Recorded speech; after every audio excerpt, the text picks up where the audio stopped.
Un cordiale buongiorno a tutte le ascoltatrici e a tutti gli ascoltatori da Giulio Cainarca. Bentrovati all'appuntamento con la rassegna stampa di martedì 25 giugno. Come sempre le agenzie di stampa, l'urlo per la vittoria di Milano e Cortina, sogno olimpico per l'Italia, le Olimpiadi invernali 2026, l'esultanza di Cortina e Milano, tutti i video in prima pagina sull'agenzia ANSA.it, poi l'evasione in Uruguay del boss dell''ndrangheta, Rocco Morabito, in attesa di estradizione verso l'Italia.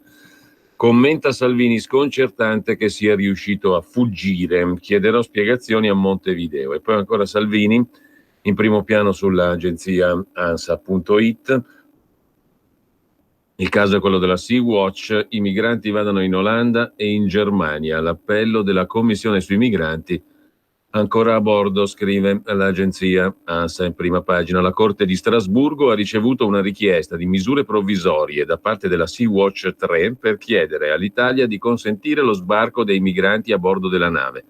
La Corte di Strasburgo ha rivolto una serie di domande alla Sea-Watch 3 e al governo italiano, che dovrà rispondere entro il pomeriggio, scrive l'agenzia ANSA, e la Corte, in base ai suoi regolamenti, può chiedere all'Italia di adottare misure urgenti per impedire irrimediabili violazioni dei diritti umani. Intanto l'arcivescovo di Torino, Nosiglia, fa sapere che la diocesi di Torino è disponibile ad accogliere senza oneri per lo Stato i migranti della Sea-Watch, il che costituisce poi un ottimo presupposto anche per accogliere persone bisognose a decine anche in Italia, mentre la Commissione europea fa appello agli Stati membri per trovare una soluzione. Pur apprezzando il fatto che l'Italia abbia proceduto all'evacuazione di un numero di persone della Sea-Watch 3 per ragioni mediche, la Commissione europea fa appello agli Stati membri per trovare una soluzione per le persone rimaste a bordo, afferma una portavoce della Commissione europea parlando di imperativo umanitario e ribadendo che il governo comunitario, la Commissione, continuerà a fare tutto il possibile per sostenere sforzi di solidarietà. Il commento di Matteo Salvini: l'Unione Europea vuole risolvere il problema Sea-Watch facile, nave olandese ONG tedesca, metà immigrati ad Amsterdam, l'altra metà a Berlino e sequestro della nave pirata, punto, dice e fa sapere Matteo Salvini. Sempre dalla prima pagina poi dell'agenzia ANSA, muore per entrare al rave, indagine per omicidio colposo. Una doppia informativa in procura, una sul decesso del ragazzo, una sul party non autorizzato all'interno della Notte Bianca all'università. Domanda Salvini: perché il rettore della Sapienza tollera l'illegalità? Così in primo piano sull'agenzia ANSA, poi tensione su flat tax e manovra, Di Maio parla di coperture in deficit, il vice ministro leghista Salvini: le coperture ci sono, le abbiamo individuate, lui ci dica quelle del salario minimo. Risponde Di Maio: non è il caso di giocare a nascondino con 15 miliardi. E poi c'è una notizia che viene dalla Gran Bretagna: giudice ordina l'aborto per una disabile, è polemica. L'episodio è stato condannato come triste e angosciante dalla Chiesa Cattolica britannica, dopodiché la retromarcia. E ancora una ricerca condotta su 620.000 persone per la depressione non è genetica, smentita l'associazione tra cause genetiche e depressione. A 23 anni dalla scoperta del primo fattore genetico collegato con la depressione, dopo l'identificazione di diverse altre variabili genetiche correlate con i disturbi depressivi, un'ampia ricerca sull'American Journal of Psychiatry ha tolto dal campo questa correlazione. Lo studio ha dimostrato l'assenza di legami statistici significativi tra i principali 18 geni individuati almeno 10 volte nei principali studi e la depressione.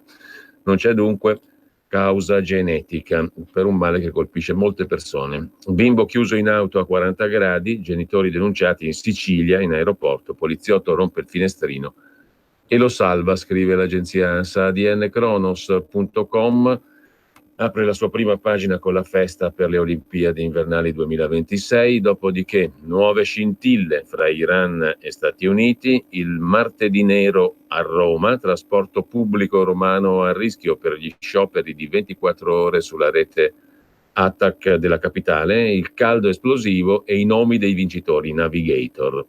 Mentre Agi.it, terza agenzia che consultiamo rapidamente, si pone una domanda: la povertà in Italia è aumentata? Le dichiarazioni da verificare del segretario della CGIL Landini, che ha criticato le misure economiche del governo sostenendo che la povertà in Italia è aumentata. Poi il caldo in arrivo giovedì e venerdì potrebbe superare il record del 2003, un caldo terrificante, e infine l'attacco diretto del movimento ai sindacati, il Movimento 5 Stelle, sul salario minimo. Da che parte stanno i sindacati, si chiede il Movimento 5 Stelle, questi titoli delle principali agenzie di stampa. Come al solito andiamo a vedere anche la pagina Facebook di Matteo Salvini. Vince l'Italia, vince lo sport, viva i Giochi Olimpici e Paralimpici invernali del 2026, 20.000 posti di lavoro, tanti investimenti, 5 miliardi di euro di valore aggiunto per l'Italia. Grazie e al lavoro, scrive Salvini. Poi c'è il parroco di Lampedusa che dorme sul sagrato fin quando i profughi della Sea-Watch non scenderanno a terra. Caro parroco, con tutto il rispetto, io non cambio idea, porti chiusi a chi aiuta i trafficanti di esseri umani. Dorma bene, scrive Matteo Salvini al parroco lampedusano, mentre sempre rimanendo alla pagina Facebook di Matteo Salvini, con i Giochi Olimpici 2026 a Milano e Cortina, tanti investimenti, infrastrutture, posti di lavoro, milioni di turisti, una grande immagine del nostro paese in tutto il mondo. Oggi una bella giornata per l'Italia, per lo sport italiano. Poi c'è anche Nosiglia, il vescovo di Torino, l'arcivescovo di Torino, la diocesi di Torino disponibile ad accogliere senza oneri per lo Stato i fratelli e le sorelle sulla Sea-Watch. Caro vescovo, scrive Salvini, penso che lei potrà destinare i soldi della diocesi per aiutare 43 italiani in difficoltà. Per chi non rispetta la legge, i nostri porti sono chiusi. L'evasione del boss Rocco Morabito in Uruguay era in attesa di estradizione verso l'Italia. È sconcertante e grave, scrive Salvini, che un criminale come Rocco Morabito, boss dell''ndrangheta, sia riuscito a fuggire da una galera dell'Uruguay mentre era in attesa di essere estradato in Italia. Mi prendo 2 impegni: fare piena luce sulle modalità dell'evasione, chiedendo spiegazioni immediate al governo uruguaiano, e continuare a dare la caccia a Morabito ovunque sia per sbatterlo in galera come merita. E ancora un altro brano commentato da Matteo Salvini. Sentiamo prima le parole del sindaco di Palermo e poi il commento di Matteo Salvini. Salvini dice all'Olanda: responsabilità di quello che succederà a bordo sarà vostra. Lei che pensa? No, Salvini è un populista il quale non ha idea di cosa sia la Costituzione, cosa siano i diritti umani, è sostanzialmente il vero nemico non dei migranti, degli italiani. Io credo che la politica di Salvini e purtroppo di questo governo, perché non è soltanto lui ma l'intero governo, è un'offesa non ai migranti ma agli italiani, alla nostra storia, alla nostra cultura dell'accoglienza, al nostro passato e presente di mobilità. Sono anche i nostri giovani che vanno via esercitando la mobilità che è propria del futuro del mondo. Salvini cerca in tutti i modi di cacciare indietro questo nostro paese e di farci vergognare di essere italiani. Io sono orgoglioso di essere italiani e dico a voce alta: prima gli italiani, soltanto che per me italiani sono tutti coloro che vivono in questo paese, che amano questo paese e che rispettano le regole di questo paese. Allora, secondo il sindaco di Palermo, commenta Salvini, quello che non ha voluto commemorare la morte di Giovanni Falcone: io sarei il nemico degli italiani perché non voglio aprire i porti alla Sea-Watch. A voi i commenti. E poi l'altro tema: diminuire le tasse a famiglie, imprese e lavoratori, l'unico modo per far ripartire questo paese. A Bruxelles si mettano l'anima in pace, nel 2020 tanti italiani pagheranno meno tasse, apriranno nuove imprese, ci saranno più assunzioni. Shock fiscale, ora o mai più. Mentre l'Unione Europea vuole risolvere il problema Sea-Watch è facile: nave olandese ONG tedesca, metà immigrati ad Amsterdam, l'altra metà a Berlino, sequestro della nave pirata, appunto, è quello che abbiamo letto prima. Inaccettabile morire a 26 anni per partecipare a un concerto illegale all'interno di una università pubblica. La responsabilità di questa morte è anche di chi permette questo. Tra occupazioni di aule, feste non autorizzate, con uso e abuso di alcolici e altre sostanze. Pochi giorni fa, scrive Salvini, Nel Comitato Ordine e Sicurezza Pubblica di Roma era stato affrontato il tema dei rave. Il rettore dell'università è chiamato a rispondere di questa morte. Domanderò al collega Bonafede quante denunce ed esposti sono fermi in procura, su quali scrivanie. Mi aspetto che vengano ripristinate legalità e diritto allo studio per tutti, con la liberazione di ogni spazio occupato abusivamente, la sospensione di ogni attività illecita. La pacchia deve finire per rispetto delle migliaia di studenti e professori che vanno in università per imparare a lavorare e non per fare casino, scrive Matteo Salvini, mentre Elsa Fornero non è pentita per gli esodati. Il governo ha sbagliato con quota 100. Se abbiamo sbagliato, come mai più di 140.000 italiani hanno fatto domanda per quota 100? Domanda Salvini, sempre più orgoglioso di aver iniziato a smontare la sua legge infame. Ed è solo l'inizio. E ancora 30 arresti per mafia in provincia di Lecce. I carabinieri hanno stanato un gruppo criminale accusato di traffico di droga, danneggiamento e detenzione abusiva d'armi e materie esplodenti, estorsione, ricettazione, minaccia aggravata, porto abusivo d'armi, sequestro di persona, violenza privata. Salvini ringrazia le forze dell'ordine e gli inquirenti. Avanti tutta. Così Matteo Salvini, Luigi Di Maio che scrive, poi andiamo ai quotidiani. Oggi Sant'Eramo in Colle per inaugurare una nuovissima biblioteca per i più piccoli della città. Un bel traguardo per il nostro sindaco di Sant'Eramo in Colle. Giusto appunto, poi la conferenza stampa in diretta con i ministri Bonisoli, Costa e Giulia Grillo, in primo piano sulla pagina Facebook di Matteo Salvini, a Taranto per il tavolo istituzionale permanente con i ministri Bonisoli, Costa, Grillo, Lezzi e Trenta, la ministra della difesa. Le dichiarazioni in diretta da Taranto e poi la questione dell'Ilva lo vedremo. Tutta la solidarietà al comandante e ai carabinieri forestali del Parco del Circeo, ennesimo atto vigliacco ai danni di chi ogni giorno difende la nostra sicurezza. Taniche di benzina e lettere non fermeranno chi fa il suo lavoro al servizio dello Stato. A Sabaudia, taniche di benzina e una lettera minatoria davanti agli uffici del Parco del Circeo, Così Luigi Di Maio sulla sua pagina Facebook. Noi invece andiamo ai quotidiani di oggi. Il Corriere della Sera apre, come tutti i giornali di stamani, sulla vittoria di Milano e Cortina, festa per l'Olimpiade invernale 2026. Conte dice sarà memorabile. Sala e Zaia promettono subito al lavoro. L'Italia batte la Svezia, l'applauso di Mattarella. Salvini punzecchia i 5 Stelle. Uno sbaglio aver rinunciato, dice Matteo Salvini, mentre c'è un'intervista a Giorgetti, che peccato per Torino, la vediamo dopo, e poi un colloquio con Di Maio. Chi vuole la crisi ci porta al governo tecnico e i sindacati li vedrò quando servirà. Infine, evaso in Uruguay, il boss dell''ndrangheta Rocco Morabito, re della cocaina a Milano, stava per essere estradato in Italia. Tutto il primo piano del Corriere della Sera è dedicato appunto ai giochi che vanno all'Italia, l'applauso di Mattarella. Milano e Cortina battono Stoccolma, ha vinto il futuro, dice Matteo Salvini, mentre c'è l'intervista di Marco Cremonesi a Giancarlo Giorgetti. Il mio francese ha funzionato anche meglio degli ABBA svedesi, un peccato per Torino, dice Giorgetti. Spero di aver fatto contento Matteo e spero che mi abbia perdonato sui mini bot.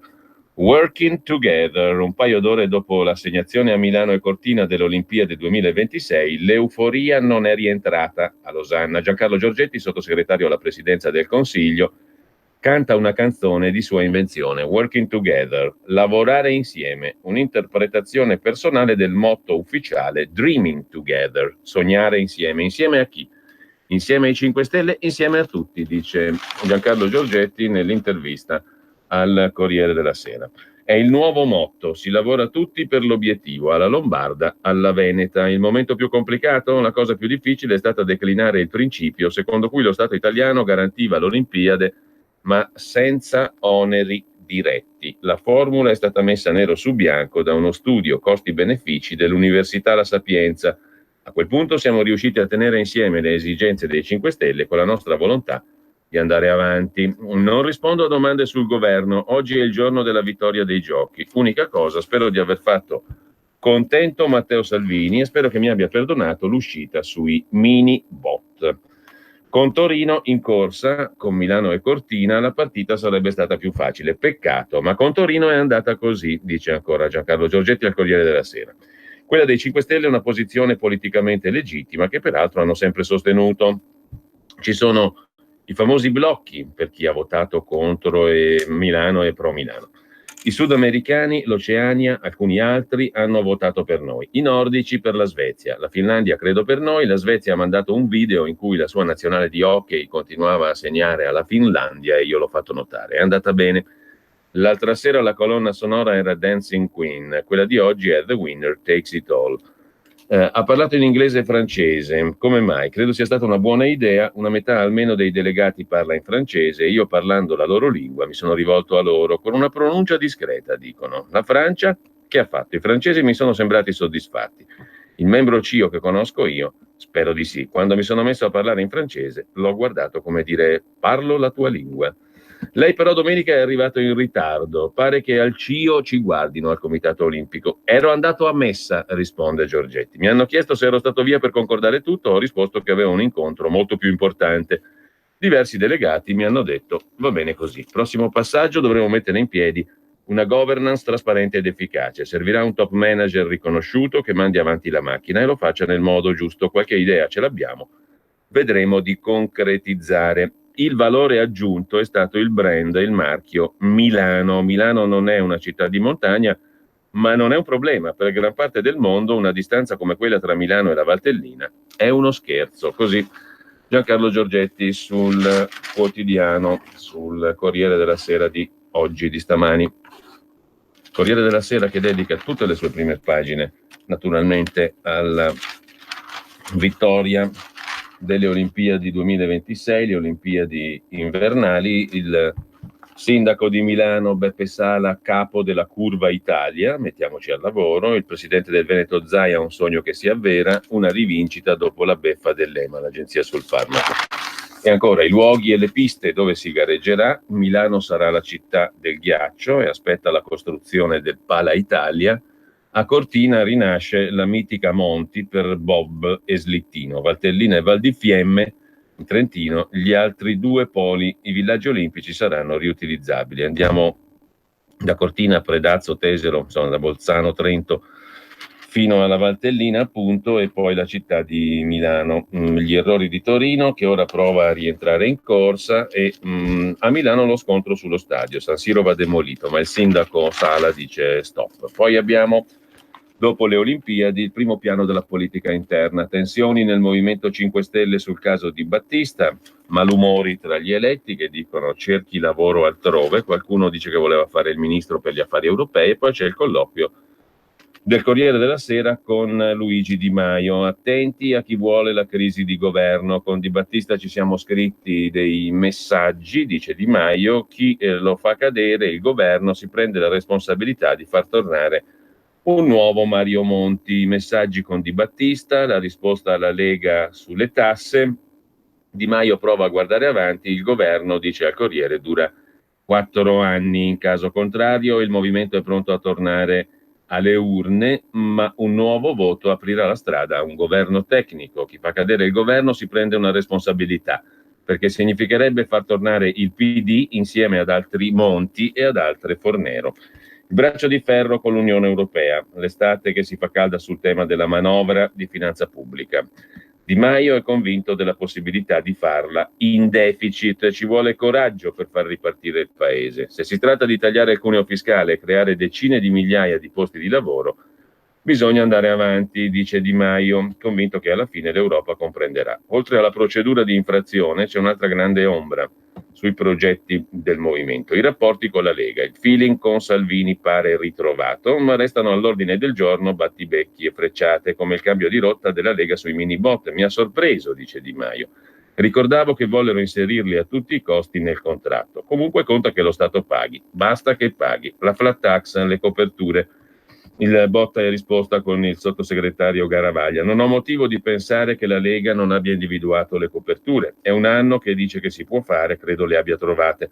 Basta che per farla non si mettano le mani in tasca agli italiani. Sarebbe paradossale. Il paletto è non aumentare l'IVA. Dopo le invasioni di campo di Salvini, che convoca i sindacati al Viminale, Di Maio respinge anche le incursioni del vice ministro del Carroccio all'economia Garavaglia, che si chiede quali sono i costi del salario minimo. È curioso, a una nostra domanda si risponde con un'altra domanda, dice Di Maio. Non ho problemi, il costo sulle casse dello Stato è zero. Sul piano delle imprese la proposta sarà affiancata da una riduzione del cuneo fiscale. Introdurremo Quella sul cuneo in manovra è un'operazione con cui vinciamo tutti, stipendi più alti, più lavoro, meno tasse alle imprese. Il salario minimo sarà per il movimento la nuova battaglia campale, il nuovo reddito di cittadinanza. Il leader 5 Stelle si prepara anche sul salario minimo alla guerra coi sindacati. Sono alcuni di loro che fanno la guerra ai 5 Stelle. Forse hanno capito che gli tagliamo i privilegi e le pensioni d'oro. Pari diritti vale anche per loro. Sulla possibilità di incontrare il leader della CGIL Landini e gli altri segretari, quando sarà opportuno li vedrò, ma, dice Di Maio, come ministro del lavoro ho un rapporto costante con i sindacati. È giusto che i sindacati interloquiscano con tutti. Un altro fronte, gli equilibri interni ai 5 Stelle. Di Battista: mi sono incazzato, ha detto Di Maio, l'attesa chiamata tra i due non c'è stata, ci siamo scritti dei messaggi. Non voglio parlare di queste cose, stamani stavo a Taranto, ci sono problemi veri e non sciocchezze.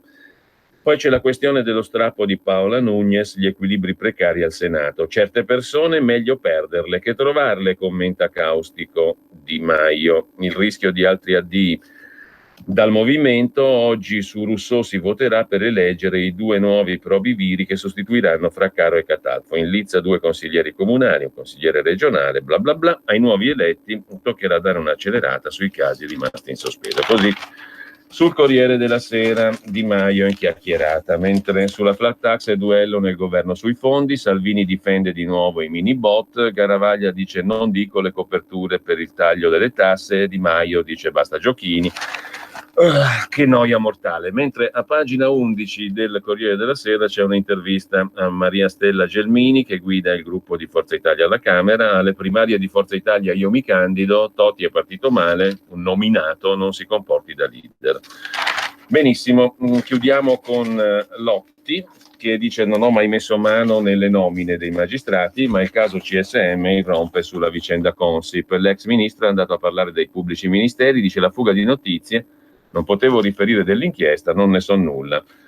Il politico ha smentito le ricostruzioni dei colloqui, peraltro intercettati, sulla procura di Roma. E poi c'è il caso della Sea-Watch, il ricorso contro l'Italia, i migranti invocano Strasburgo e Salvini dice vadano in Olanda o in Germania, ma la nave risponde escluso. Al 12° giorno di zigzag nel Mediterraneo, dalla nave Sea-Watch 3, alcuni dei 42 migranti provenienti dalla Libia si sono rivolti alla Corte di Strasburgo. Oggi pomeriggio dovrebbe arrivare la risposta. L'equipaggio spera che sia la richiesta all'Italia di adottare misure urgenti per impedire irrimediabili violazioni dei diritti umani, vale a dire lo sbarco. La Commissione europea lancia un appello agli Stati membri per fare presto. Ci rallegriamo che l'Italia abbia evacuato alcune persone per ragioni mediche, ma una soluzione per quelle a bordo è necessaria, dice la portavoce Natasha Bertò, chiedendo di tenere a mente l'imperativo umanitario. Risponde Salvini, l'Unione Europea vuol risolvere il problema della Sea-Watch, facile, nave olandese ONG tedesca, metà immigrati ad Amsterdam, l'altra metà a Berlino, e sequestro della nave pirata. La portavoce della Sea-Watch 3, Giorgia Linardi, dice chiaro: escludiamo di dirigerci in Olanda. Non avrebbe alcun senso attraversare il Mediterraneo, Gibilterra, il Mare del Nord, quando queste persone potrebbero essere sbarcate in mezz'ora e poi trasferite in altri stati membri dell'Europa con altri mezzi.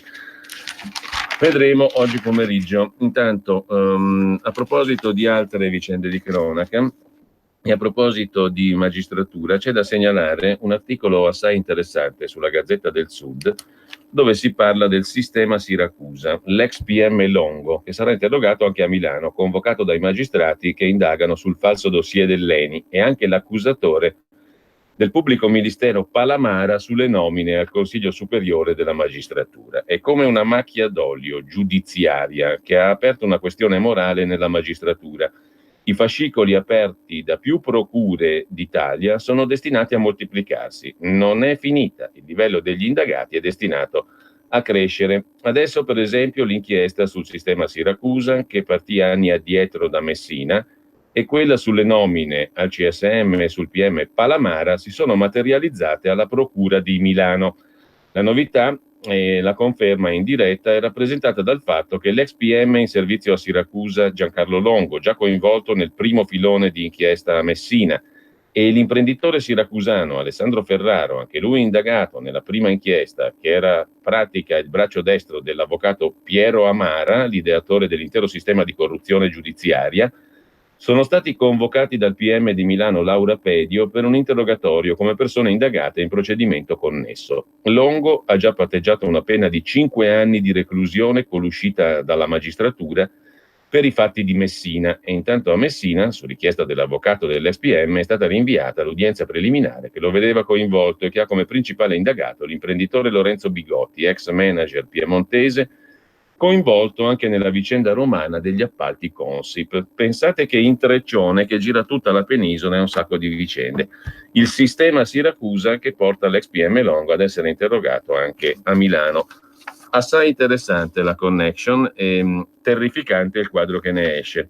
Mentre del famoso acquedotto pugliese che, come diceva Gaetano Salvemini già parecchi decenni fa, ha dato più da mangiare che da bere, si occupano ancora la magistratura di Bari. In questo ce lo racconta Repubblica, in cronaca locale. Le consulenze dell'acquedotto ancora sotto accusa, ha aperto un nuovo fascicolo di indagine. Sulla Repubblica poi c'è anche un bell'articolo di Chiara Spagnolo sulla Puglia che lava i soldi dei boss. Nel 2018 la Guardia di Finanza ha sequestrato beni per 160 milioni, allarme traffici via mare. Nel mirino la zona grigia dei facilitatori che aiutano i clan a ripulire i proventi delle attività illecite. C'è una zona grigia di facilitatori dei clan che aiuta la mafia pugliese, in questo caso, a ripulire i soldi delle attività illecite e a penetrare nel tessuto socio-economico della Puglia.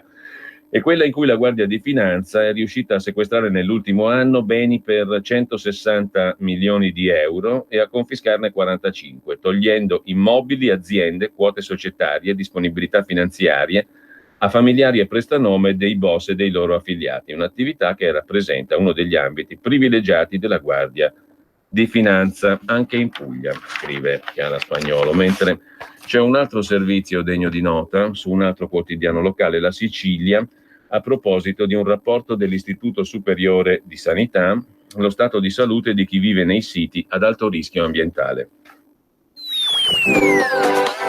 Cosa aspetti? Sostieni la nostra radio. Abbonati andando sul sito radiopadania.org. Clicca abbonati e segui le istruzioni. Facile, no? Messaggio per tutti gli imprenditori, gli artigiani, i commercianti, i liberi professionisti. Hai un'attività? Dei prodotti da promuovere? Prova la pubblicità sulla nostra radio. Radio Padania ha preparato per te una grande promozione per aiutarti a sostenere la tua attività a tariffe davvero straordinarie. Informati, vedrai che si può fare. Mandaci una mail all'indirizzo spot@radiopadania.net. Con Radio Padania si può fare. Porta con te ovunque RPL. Scarica l'applicazione su smartphone o tablet dal tuo store o dal sito radiopadania.org. Cosa aspetti? Allora, torniamo, vi dicevo, al quotidiano La Sicilia, con mortalità, tumori, malformazioni congenite, la cartella clinica all'ombra delle ciminiere. Nel gelese contaminati suolo e acque c'è il rischio alimentare. A Gela, a Milazzo, a Priolo in primo luogo. Che l'aria sia o sembri irrespirabile sotto quelle ciminiere è una costumanza consolidata, ma sono ben altri nei dintorni dei 3 poli industriali siciliani, Gela, Milazzo e Priolo, appunto, i dati scientifici oltre il livello d'allarme: tasso di mortalità e di malformazioni congenite in eccesso, incidenza dei tumori molto più alta delle medie nazionale e regionale, un nesso fra presenza di veleni e picchi anomali di particolari malattie. Fornisce un quadro tutt'altro che rassicurante la quinta edizione del rapporto Sentieri dell'Istituto Superiore di Sanità. Con 8 anni di studio è la cartella clinica più aggiornata dei cittadini residenti in 45 siti di interesse nazionale per le bonifiche, 4 dei quali in Sicilia: Biancavilla, Gela, Milazzo e Priolo. Siracusa poi una super perizia finisce sul tavolo dei pubblici ministeri, un nesso fra malattie e inquinamento. Dopo 4 anni risultati epocali saranno utili nei processi? È nelle mani dei magistrati di Siracusa la super perizia che potrebbe portare a risultati epocali nel rapporto fra inquinamento e malattie nell'area industriale Priolo, Augusta, Melilli, Siracusa, fino a individuare i profili di responsabilità. Un lavoro complesso che ha richiesto 4 anni, scrive il quotidiano La Sicilia, che poi si occupa anche di un'altra vicenda, la finta laurea del signor Montante, l'ex numero 1 della Confindustria in Sicilia e capo dell'antimafia, nei rapporti, finito nei guai proprio per rapporti con i mafiosi, rapporti col boss, la valigia di soldi. L'ex re antimafia aleggia al processo pur non essendo fra i 18 imputati. Nel rito ordinario sfilano 4 testimoni dell'accusa. Ufficialmente il processo è denominato Cuva più 17, ma anche nell'udienza di ieri a Caltanissetta ha aleggiato la figura di Antonello Montante, l'ex presidente degli industriali siciliani, condannato a 14 anni con rito abbreviato. I pubblici ministeri hanno citato 4 testimoni per parlare della scalata e dell'elezione di Montante ai vertici dell'Associazione degli Industriali avvenuta nel 2005 e confermare il metodo Montante per far terra bruciata attorno a coloro che Montante considerava nemici. Un altro bel personaggio questo qua, mentre dell'arcivescovo di Torino, del vescovo, anzi Nosiglia, dell'arcivescovo di Torino Nosiglia abbiamo detto, li vuole lui i migranti della Sea-Watch, secondo Chiara Appendino è un messaggio importante, ma, dice Salvini, non sbarcheranno la sfida di Nosiglia, il vescovo. Mentre a proposito di immigrati, un'altra storia ce la racconta Marco Menduni sul secolo XIX di Genova, da Varazze. Una giornata a Varazze, i vigilantes immigrati contro gli ambulanti. Grazie a Italia, dicono i vigilantes immigrati, le regole vanno rispettate. A Varazze, sulla spiaggia, con la speciale squadra assoldata dal comune coi fondi del Ministero dell'Interno. Salvini, una visione un po' stretta, ma chi è arrivato e non vuol far nulla deve andare via, dice un immigrato. Bastano 2 parole sottovoce di Muhammad e l'ambulante che cerca di vendere gingilli e collanine tra le sdraio, raccoglie gli oggetti e se ne va. Nemmeno ci prova a questionare. La squadra di stranieri, assoldata dal comune di Varazze per stroncare il commercio abusivo sulle spiagge, ha fatto 150 interventi in un fine settimana. Il popolo, che offre collanine e occhiali da sole ai bagnanti, ha capito l'antifona. Non si scherza. C'è Muhammad, senegalese, il connazionale Ardo Gallo e ancora Nabil El Kamili, marocchino, che da più tempo è in Italia, 12 anni, su e giù 8 ore sotto il sole, dalle 10 alle 6 del pomeriggio. Il cappellino e la canottiera bianca, la divisa d'ordinanza, la scritta Servizio Spiagge Sicure. Gongola il sindaco Alessandro Bozzano, appena riconfermato all'ultimo giro delle amministrative, con una formula che sembra uscita dal calderone della Maga Magò. Un ex PD che vara una lista civica, sostenuta dal centrodestra del governatore Toti, ma anche dalla sezione locale del PD, putiferio a sinistra. Bozzano tira dritto, facciamo lavorare 3 stranieri integrati e incensurati, perfettamente in regola. Nessuno ci può accusare di discriminazione. La proposta è servita su un piatto d'argento da Mass di Savona, azienda di investigazioni security, subito accettata con i fondi del Ministero dell'Interno per il progetto Spiagge Sicure. Questo accade a Varazze. Mentre lasciamo il secolo XIX di Genova e torniamo a Roma.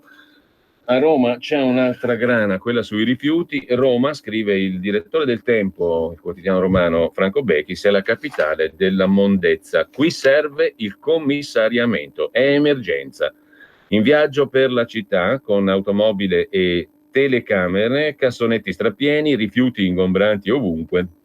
Marciapiedi invasi, racconta Franco Bechis. Tocca al governo intervenire usando il pugno duro. Per la crisi di Napoli del 2008 lo fece. Cosa impedisce di replicare? Ci sono anche roghi tossici, più di 100 i cassonetti bruciati, la puzza diventa insostenibile. Così Franco Bechis racconta questo viaggio che aveva già fatto tempo fa per Roma, la smart elettrica che non ha l'autonomia per ripercorrere i 282 chilometri che fece la prima volta, ma fra venerdì e lunedì ho ripercorso e percorso per controllare se qualcosa era cambiato quasi tutta l'area nord della città. Il quadro che ne è emerso stavolta, c'è anche un video sul sito de Il Tempo, dice che l'emergenza rifiuti non solo è reale, ma offre lo spaccato di una città che non è più in grado di affrontare quel compito. Il viaggio è iniziato imboccando dallo Stadio Olimpico, la Galleria Giovanni XXIII e poi proseguendo per Roma, capitale della mondezza, scrive Franco Bechis sul Tempo di Roma. Dal Tempo di Roma, quota 100 piace agli italiani, all'INPS oltre 150.000 domande. I 5 Stelle soddisfatti, nuovi posti di lavoro grazie a questa riforma. Qui intanto si sta crepando di caldo perché il nostro impianto di condizionamento ha deciso di saltare oggi, la settimana del caldo. Speriamo di non godercela tutta perché si sta crepando già a quest'ora qua, alle 8.08, non so come si arriva qui alla fine della giornata.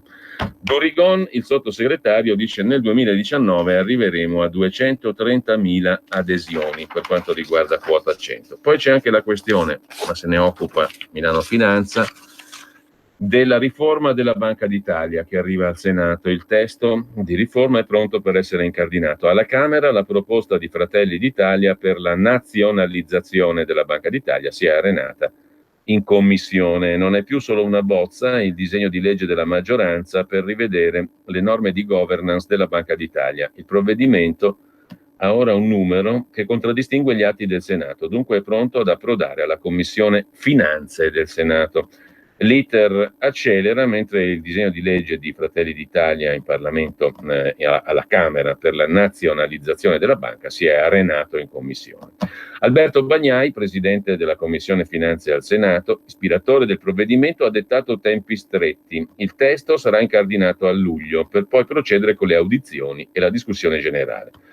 Prima infatti i senatori saranno impegnati con la conversione del decreto crescita appena varato dalla Camera. Il punto centrale della proposta, illustrata dai capigruppo, leghista e 5 Stelle al Senato Romeo e Patuanelli, è dare un ruolo attivo a Parlamento e Governo nella designazione dei vertici della Banca d'Italia. Sono quindi definite le nuove regole per la nomina del direttorio, composto dal governatore, da un direttore generale, da 3 vice direttori generali. I primi 2 incarichi e uno dei 3 vice, in base al provvedimento, saranno nominati su proposta del Premier, previa deliberazione del Consiglio dei Ministri. Gli altri 2 vice direttori eletti, uno dalla Camera, uno dal Senato, scrutinio segreto, maggioranza assoluta dei presenti. In sostanza il concetto è dare un ruolo attivo a Parlamento e Governo nella designazione dei vertici della Banca d'Italia.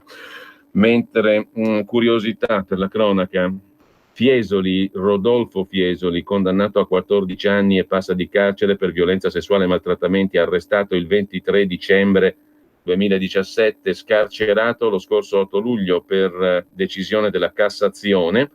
Il 19 giugno scorso la Corte d'Appello lo ha assolto nel processo Fiesoli bis, era accusato di violenza ai danni di un minore che frequentava a volte la comunità, in primo grado condannato a 8 anni.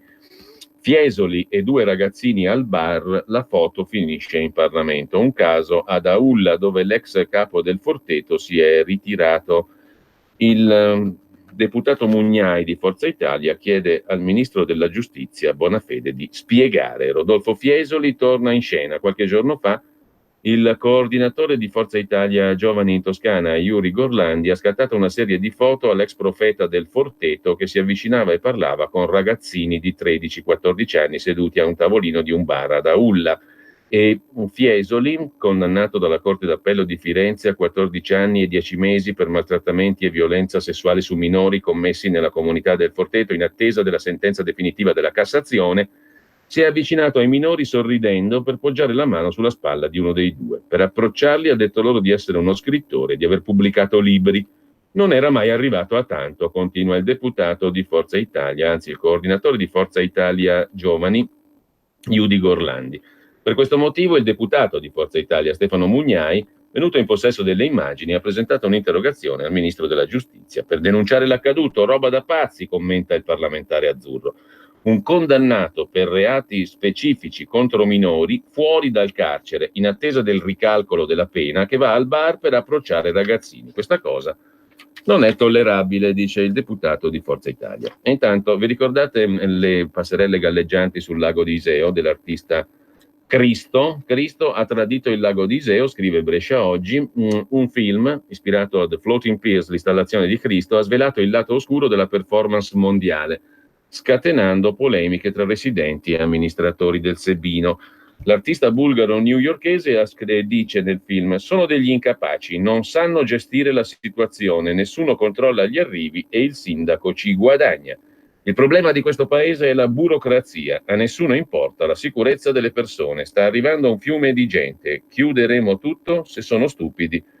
non è una nostra responsabilità. Lo hanno ribattezzato il tradimento di Cristo. Doveva essere un'opera che sublimasse il documentario e il cinema verità. Walking on Water ha centrato l'obiettivo solo a metà. La verità raccontata è quella di Cristo, costruita da un artista che si trasforma in eroe e che, nonostante tutto, riesce a realizzare il sogno della sua vita, a sconfiggere la burocrazia italiana e la presunta incapacità delle autorità locali, continuamente rimarcata nel film. Così racconta Brescia Oggi. Mentre da Torino, velocemente, 300 inventori italiani cambiano la società, ora gli investimenti, alla settimana della tecnologia, la Tech Week, 30 le università coinvolte da tutto il paese. Giuliana Mattiazzo, vice rettrice del Politecnico, dice: al Tech Share abbiamo tutti i protagonisti di una filiera capace di avere un impatto positivo sul mercato.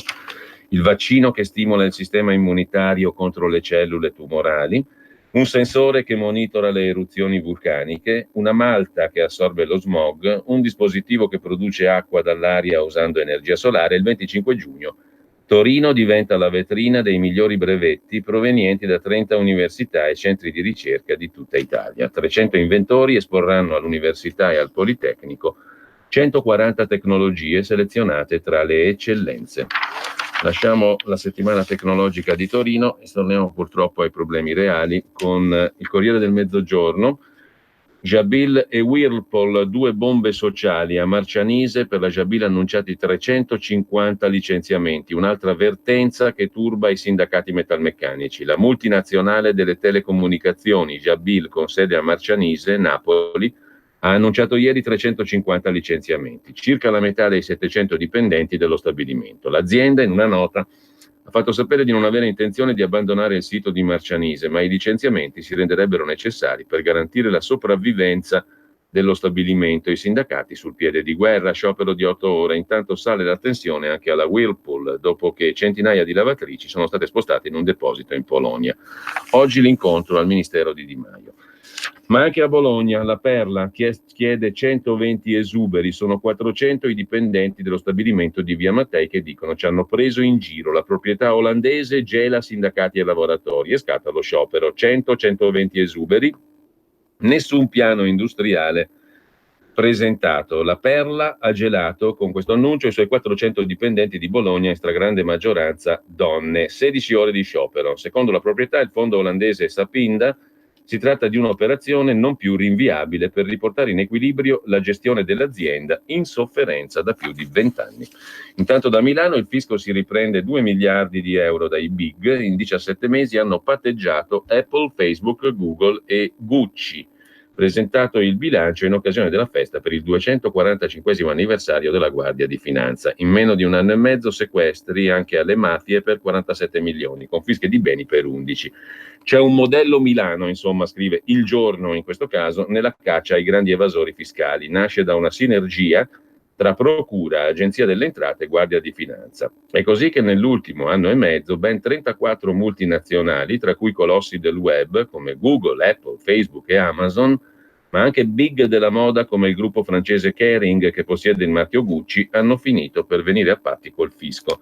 E dopo le indagini e gli accertamenti hanno versato più di 1 miliardo e 800 milioni nelle casse pubbliche. È il dato forse più clamoroso del bilancio della Guardia di Finanza, presentato ieri per il 245esimo dalla Fondazione del Corpo della Guardia di Finanza, presenti i vertici con il comandante del Nord-Ovest, quello della Lombardia, il vice ministro dell'Economia Garavaglia. 1 miliardo e 250 milioni saranno versati da Gucci a seguito di una verifica fiscale per evasione di imposta da 1,3 miliardi di euro.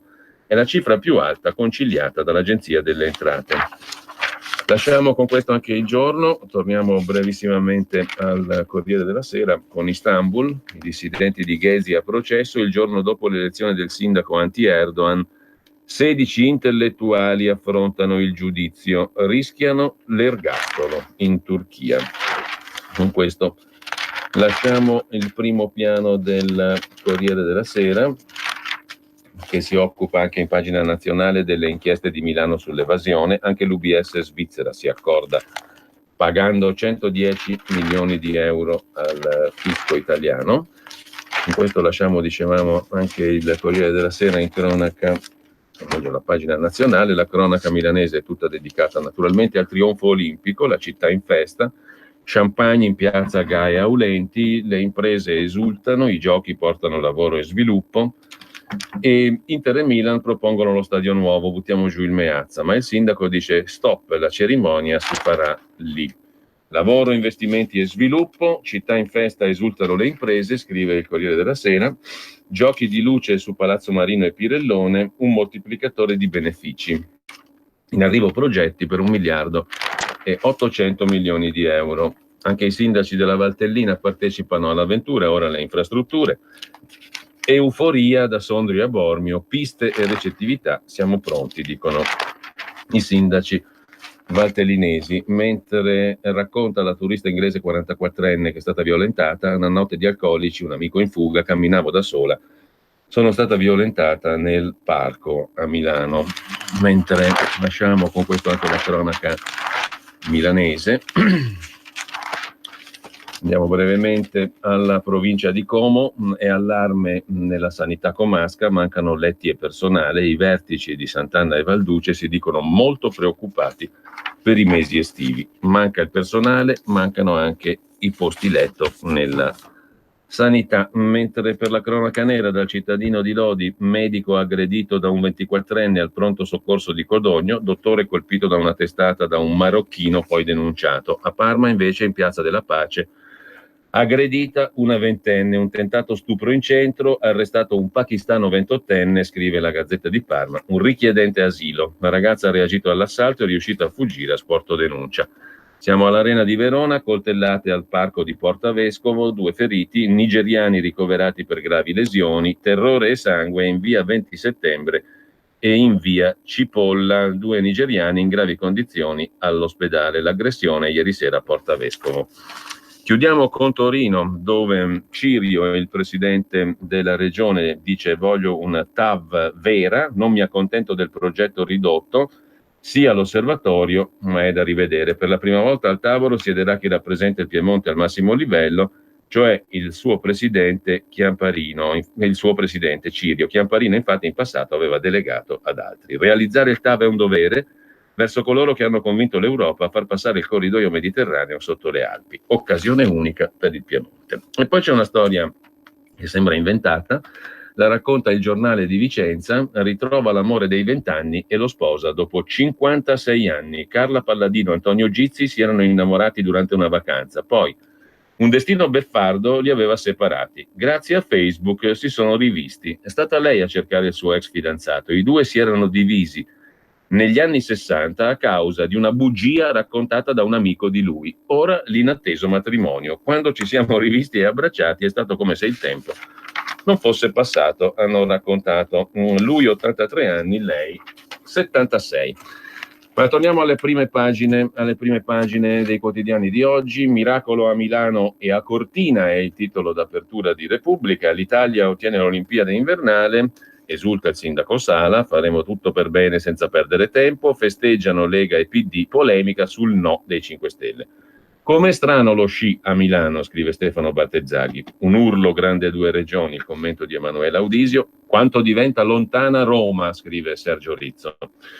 E poi c'è la capitana Carola della Sea-Watch in prima pagina su Repubblica che dice sfido il divieto ed entro in porto. Voglio entrare, entro nelle acque italiane, porto in salvo a Lampedusa le 42 persone che ho recuperato in mare. Oggi la capitana tedesca Carola Rakete, 31 anni, potrebbe avere già oltrepassato quella linea invisibile distante 12 miglia dalle coste italiane, lungo cui il ministro dell'Interno, Salvini, ha eretto il suo decreto sicurezza bis, scrive Repubblica in prima pagina. Le parole di Mattarella per onorare la figura di Giorgio Ambrosoli, l'avvocato che non finse di non vedere, scrive Repubblica. Chi finge di non vedere aiuta l'illegalità, dice il capo dello Stato. Ritrarsi dalle proprie responsabilità non è un comportamento neutrale, al contrario, è un obiettivo e un aiuto all'illegalità e a chi la coltiva. Così il capo dello Stato, ricordando la figura di Giorgio Ambrosoli. Tutto il primo piano della Repubblica pure è dedicato alle Olimpiadi. Ma poi c'è anche la flat tax, Di Maio attacca la Lega, Salvini rilancia i mini bot, il capo dei 5 Stelle chiede agli alleati di governo di dire come intendono finanziare l'intervento fiscale. Oggi nuova riunione della Commissione europea, Moscovici fa la colomba e da 6 mesi a Roma in caso di infrazione. Poi il salario minimo fino a 6 miliardi i costi per le imprese, il dossier di Repubblica. Ecco chi coinvolge e come funziona negli altri paesi la proposta bandiera del Movimento 5 Stelle, imprese, sindacati e Lega contro il rischio di introdurre nuove gabbie salariali. Di Mattarella abbiamo già detto, e dell'inchiesta Consip non ne sapevo nulla, ha detto Luca Lotti, nonostante il manager Consip Marroni abbia dichiarato e sia stato creduto e ritenuto super credibile che è stato avvertito proprio da Lotti. Siamo al ridicolo. Mentre è un ring il Movimento 5 Stelle tra Di e Veleni, il daspo dei gruppi a Di Battista e poco altro per la pagina di politica interna di Repubblica. La capitana Carola è assolutamente protagonista, la Sea-Watch. Io perderò la Sea-Watch, ma ora forzo il blocco. Voglio entrare assolutamente nelle acque italiane, in porto a Lampedusa. So cosa rischio, denuncia e sequestro, ma i 42 naufraghi che ho a bordo sono allo stremo. Sono bianca, tedesca, nata in un paese ricco col passaporto giusto. Quando l'ho capito, ho sentito l'obbligo morale di aiutare gli altri. Se potessi parlare con Salvini, gli direi che l'importanza della vita umana è un valore ereditato dai grandi pensatori greci e romani. Non dovrebbe farci sopra i suoi giochi politici. Perché non andate a Malta? Perché ha negato l'autorizzazione. La Tunisia non ha una normativa che tuteli i rifugiati. Non andate a Malta perché ha negato l'autorizzazione. L'Italia invece si può andare. Non ha una normativa la Tunisia che tuteli i rifugiati. La nave Maridive 601 che aveva salvato 75 migranti l'hanno fatta stare 18 giorni al largo di Zarzis senza farla attraccare. Ma di cosa stiamo parlando? Lampedusa è il porto sicuro più vicino. Il centro di Roma sostiene di non essere responsabile, poi però ha consentito a far sbarcare i migranti che stavano male. Gli altri rimasti a bordo ci chiedono quanto dolore bisogna provare per poter scendere a terra. E quindi la capitana Carola Rackete, 31 anni, tedesca, lavora a bordo delle navi Sea-Watch dal 2016, dice io me ne entro. Oppure c'è un ponte diretto Lampedusa-Torino, dove l'arcivescovo di Torino dice sbarcate i migranti che poi li prendiamo noi. Così su Repubblica. Mentre lasciamo Repubblica con l'inserto della salute, dedicato a una cosa molto semplice, l'acqua. Con il caldo bisogna bere di più, almeno 2 litri al giorno, meglio gasata o liscia del rubinetto o minerale a digiuno durante i pasti. Tante domande, molte false credenze. Attenzione a bambini e anziani che hanno uno stimolo della sete che non funziona e attenzione ai primi sintomi di disidratazione. Dall'acqua di Repubblica all'acqua fresca della Stampa, verrebbe da dire, Olimpiadi c'è un'Italia che vince, il titolo d'apertura, i 5 Stelle finiscono isolati, Torino esclusa, la macchia grillina, Di Maio e Appendino protagonisti del no. E poi ancora il Movimento 5 Stelle contro Di Battista, attacca perché voleva un ministero, puntava al Ministero degli Affari Europei. Potevo fare il ministro e invece ho rosicato quando i miei compagni sono diventati ministri. Ogni volta che torna Di Battista non perde occasione di ricordare quanto ha perso, secondo Ilario Lombardo.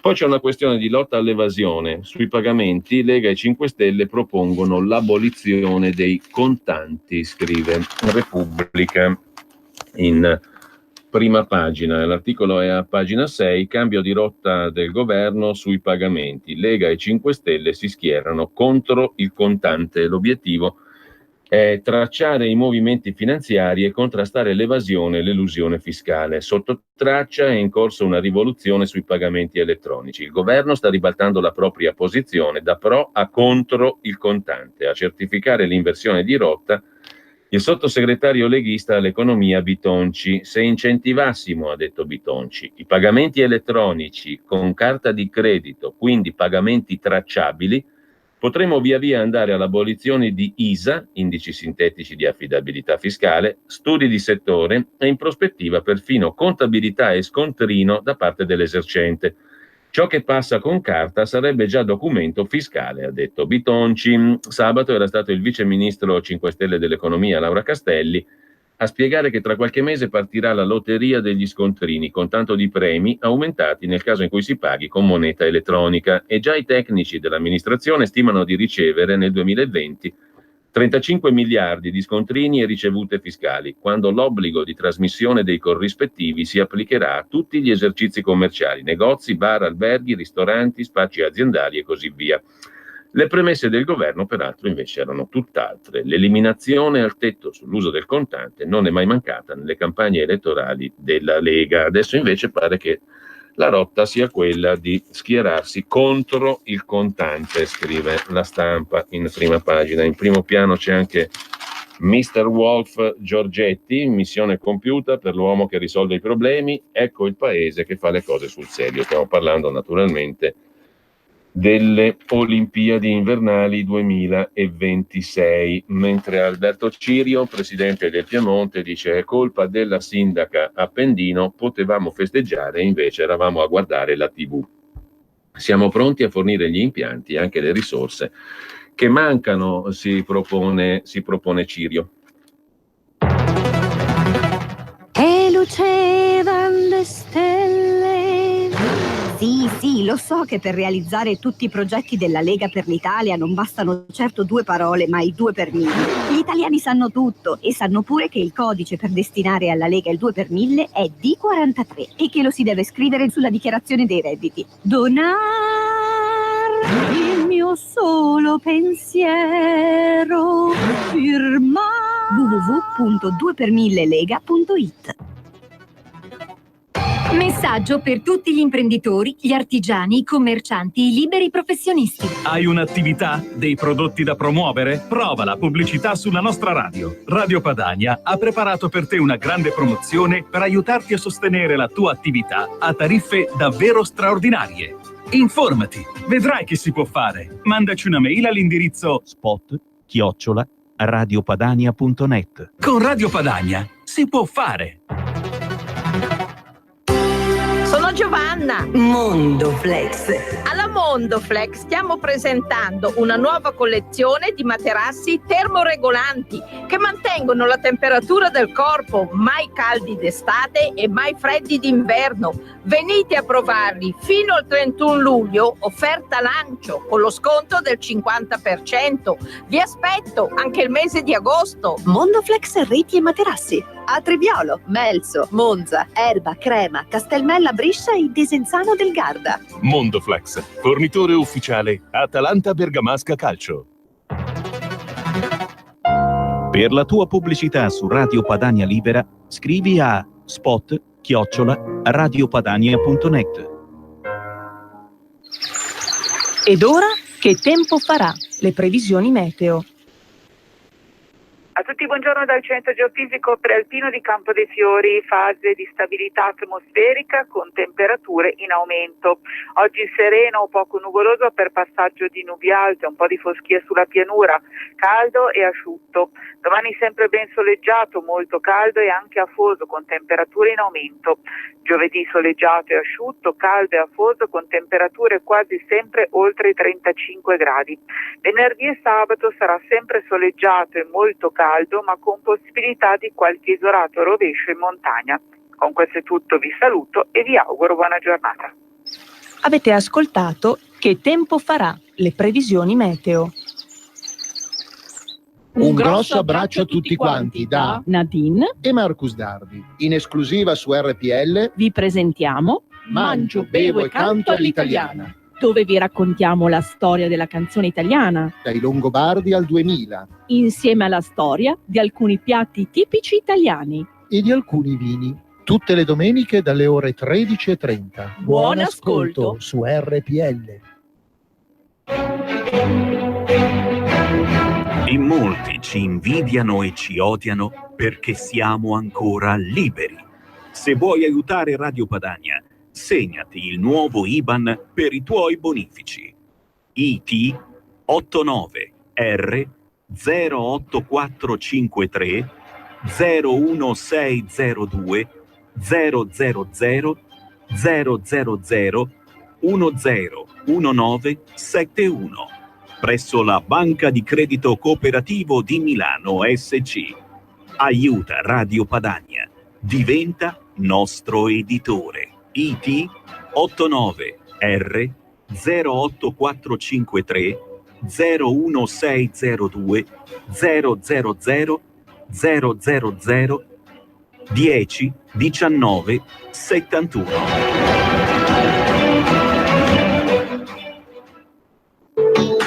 Porta con te ovunque RPL. Scarica l'applicazione su smartphone o tablet dal tuo store o dal sito radiopadania.org. Cosa aspetti?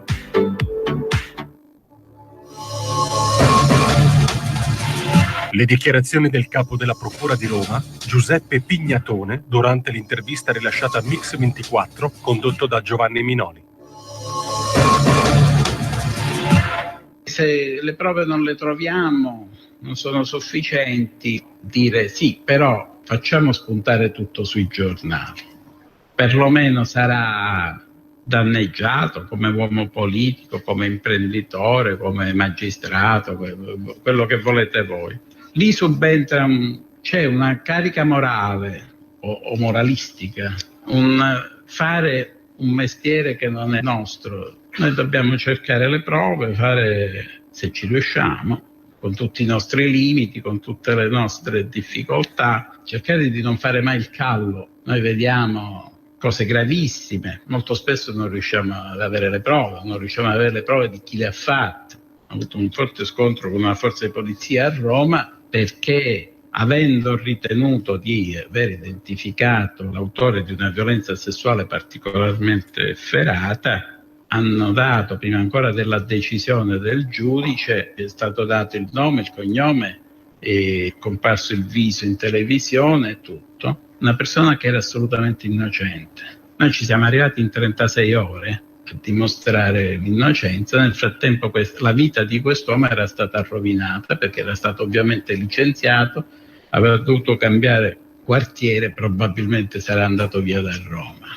Ecco, io quando lei mi dice perché torno sempre sul termine equilibrio, credo di avere confusamente detto un po' che cosa significa. Allora, archiviamo La Stampa di Torino, andiamo a vedere La Verità, che è il quotidiano assolutamente più interessante, perché è quello che si propone di dire qualcosa di inafferrabile, forse inesistente, cioè appunto la verità. Comunque La Verità apre bando alle ciance con l'università svenduta ai centri sociali. Scarica barile, scrive Mario Giordano, dopo la morte di un giovane al rave party illegale della Sapienza di Roma. La questura dice le segnalazioni senza richiesta esplicita di intervento, sono quelle che ci sono arrivate. Bravi. Il prorettore, non sono occupazioni. E poi lo sgombero non è l'approccio migliore. Noi siamo inclusivi. Bravi, si include anche la morte. La verità è che in ossequio all'Onda Rossa si è tollerato il commercio di droga e alcol nell'Ateneo. Mentre scrive il direttore Maurizio Belpietro, i 5 Stelle preparano il disastro dell'Ilva e del Paese, no alla tutela legale, si salta l'accordo per l'ex Ilva, sarà una catastrofe, scrive Maurizio Belpietro. Ho la sensazione che il caso Ilva finirà nel peggiore dei modi, chiusura dello stabilimento, investitori stranieri che se ne vanno a gambe levate, scrive il direttore della Verità. Sbaglio, me lo auguro. L'esito negativo del rilancio della più grande acciaieria nazionale rappresenterebbe una mazzata per l'Italia. Infatti non si discute minimamente di quella roba qua. Chi se ne frega, no? Tranne sul Sole 24 Ore Paolo Bricco, come vedremo tra poco nel corso della rassegna stampa. Appunto, sarebbe un atto di autolesionismo pazzesco. La chiusura dell'Ilva segnerebbe la fine della siderurgia nel nostro paese. 10.000 famiglie senza lavoro, ci costerebbe 1 punto e più di PIL, perché tanto vale l'acciaio che esce dall'Ilva. Insomma, se salta l'Ilva prepariamoci a una catastrofe, ma non solo per i tarantini che da decenni convivono col colosso accusandolo di avvelenarli, ma per il resto del paese che produce. Spegnere l'acciaieria significherebbe fare i conti col crollo dei consumi energetici, costringere le imprese italiane a rifornirsi di acciaio all'estero, pagare una penale di qualche miliardo, c'è chi dice 5, ai nuovi padroni, perché è ovvio che gli indiani di ArcelorMittal, se fossero indotti a fare le valigie, non lo farebbero gratis. Ma ci chiederebbero, scrive Belpietro, i danni, e che dire poi dell'immagine nazionale nei confronti degli investitori stranieri, i quali avrebbero la riprova che di noi non c'è da fidarsi, perché al momento opportuno cambiamo le carte in tavola. Per quanto molti non si appassionino alla vicenda di questo reperto di archeologia industriale arrivato fino ai nostri giorni, l'Ilva sorse agli inizi del Novecento, passando all'IRI e poi a quelle del gruppo Riva. Temo purtroppo che presto vi sbatteranno la faccia. L'ultima grande fabbrica italiana, una delle poche a essere sopravvissuta alla crisi, rischia di sparire. Credo che tutti ricordino l'inchiesta della Procura di Taranto del 2012, ricorda Belpietro. Un bel giorno, dopo che lo Stato aveva deciso di vendere l'Ilva al gruppo Riva, una razza lombarda di imprenditori che nel dopoguerra trasformò il ferro in oro, i magistrati arrestarono tutti, dirigenti e azionisti, accusando i nuovi proprietari di disastro ambientale per non aver fatto nulla per impedire la diffusione delle polveri e la morte degli abitanti dei quartieri vicini. Accuse da ergastolo che portarono al sequestro dell'impianto con divieto di produrre e del patrimonio della famiglia Riva, sospettata di avere accumulato soldi invece di investirli per rendere più salubre l'area intorno all'acciaieria. Ma spegnere un altoforno, come volevano i PM, non è come spegnere l'aria condizionata, perché una volta che hai chiuso il rubinetto ne hai praticamente decretato la morte. Dunque tutti i governi che da allora si sono succeduti si sono dati da fare per impedire che la fabbrica chiudesse e mettesse sul lastrico 10.000 lavoratori. Dal 2012 a oggi è iniziata una lotta per salvare l'Ilva, ma al tempo stesso salvare i polmoni dei tarantini. Una volta espropriata, l'azienda e i loro legittimi proprietari, lo Stato l'ha messa sul mercato, cercando di trovare qualcuno disposto a ristrutturare l'acciaieria, bonificare l'area, mantenere i posti di lavoro. Vista la fine fatta dai Riva, ovviamente non c'è stata la fila di gente pronta ad aprire il portafogli e rischiare. Uno però si è fatto avanti, il gruppo ArcelorMittal, un gigante indiano che già opera nel settore, che insieme con un partner italiano, il gruppo Marcegaglia, ha deciso di metterci soldi. Prima di prendersi la patata bollente, i paperoni indiani hanno chiesto di essere tutelati dai rischi di azioni penali. In pratica una sorta di manleva. Noi investiamo, ma la magistratura non ci deve mettere i bastoni fra le ruote. Quella degli indiani è una legittima difesa, perché in materia di inquinamento si fa presto a finire dietro le sbarre e ArcelorMittal voleva avere il tempo per fare gli investimenti chiesti dalle regole imposte dall'AIA su polveri e diossine senza che nessuno finisse in galera. Prima che fosse firmato il contratto, tutti hanno detto sì all'ombrello giudiziario, ma poi quando è scoppiato il caso e i comitati ambientali hanno protestato, Luigi Di Maio e compagni hanno rinculato, rifiutando di assicurare la protezione. Risultato: mentre i lavori per coprire il parco dei minerali sono avanzati e si sono spesi 300 milioni, per un cavillo rischia di saltar tutto, posti di lavoro compresi. Agli indiani forse conviene perché non rischiano e ci guadagnano. Oltre alla causa per danni, hanno già acquisito il parco clienti dell'Ilva e se l'azienda chiude lo riforniranno con uno degli altri impianti che hanno in giro per il mondo. A noi italiani conviene accendere un cero a San Cataldo, patrono di Taranto, perché se l'Ilva spegne i forni, si spengono anche le nostre speranze di ripresa. Così Maurizio Belpietro.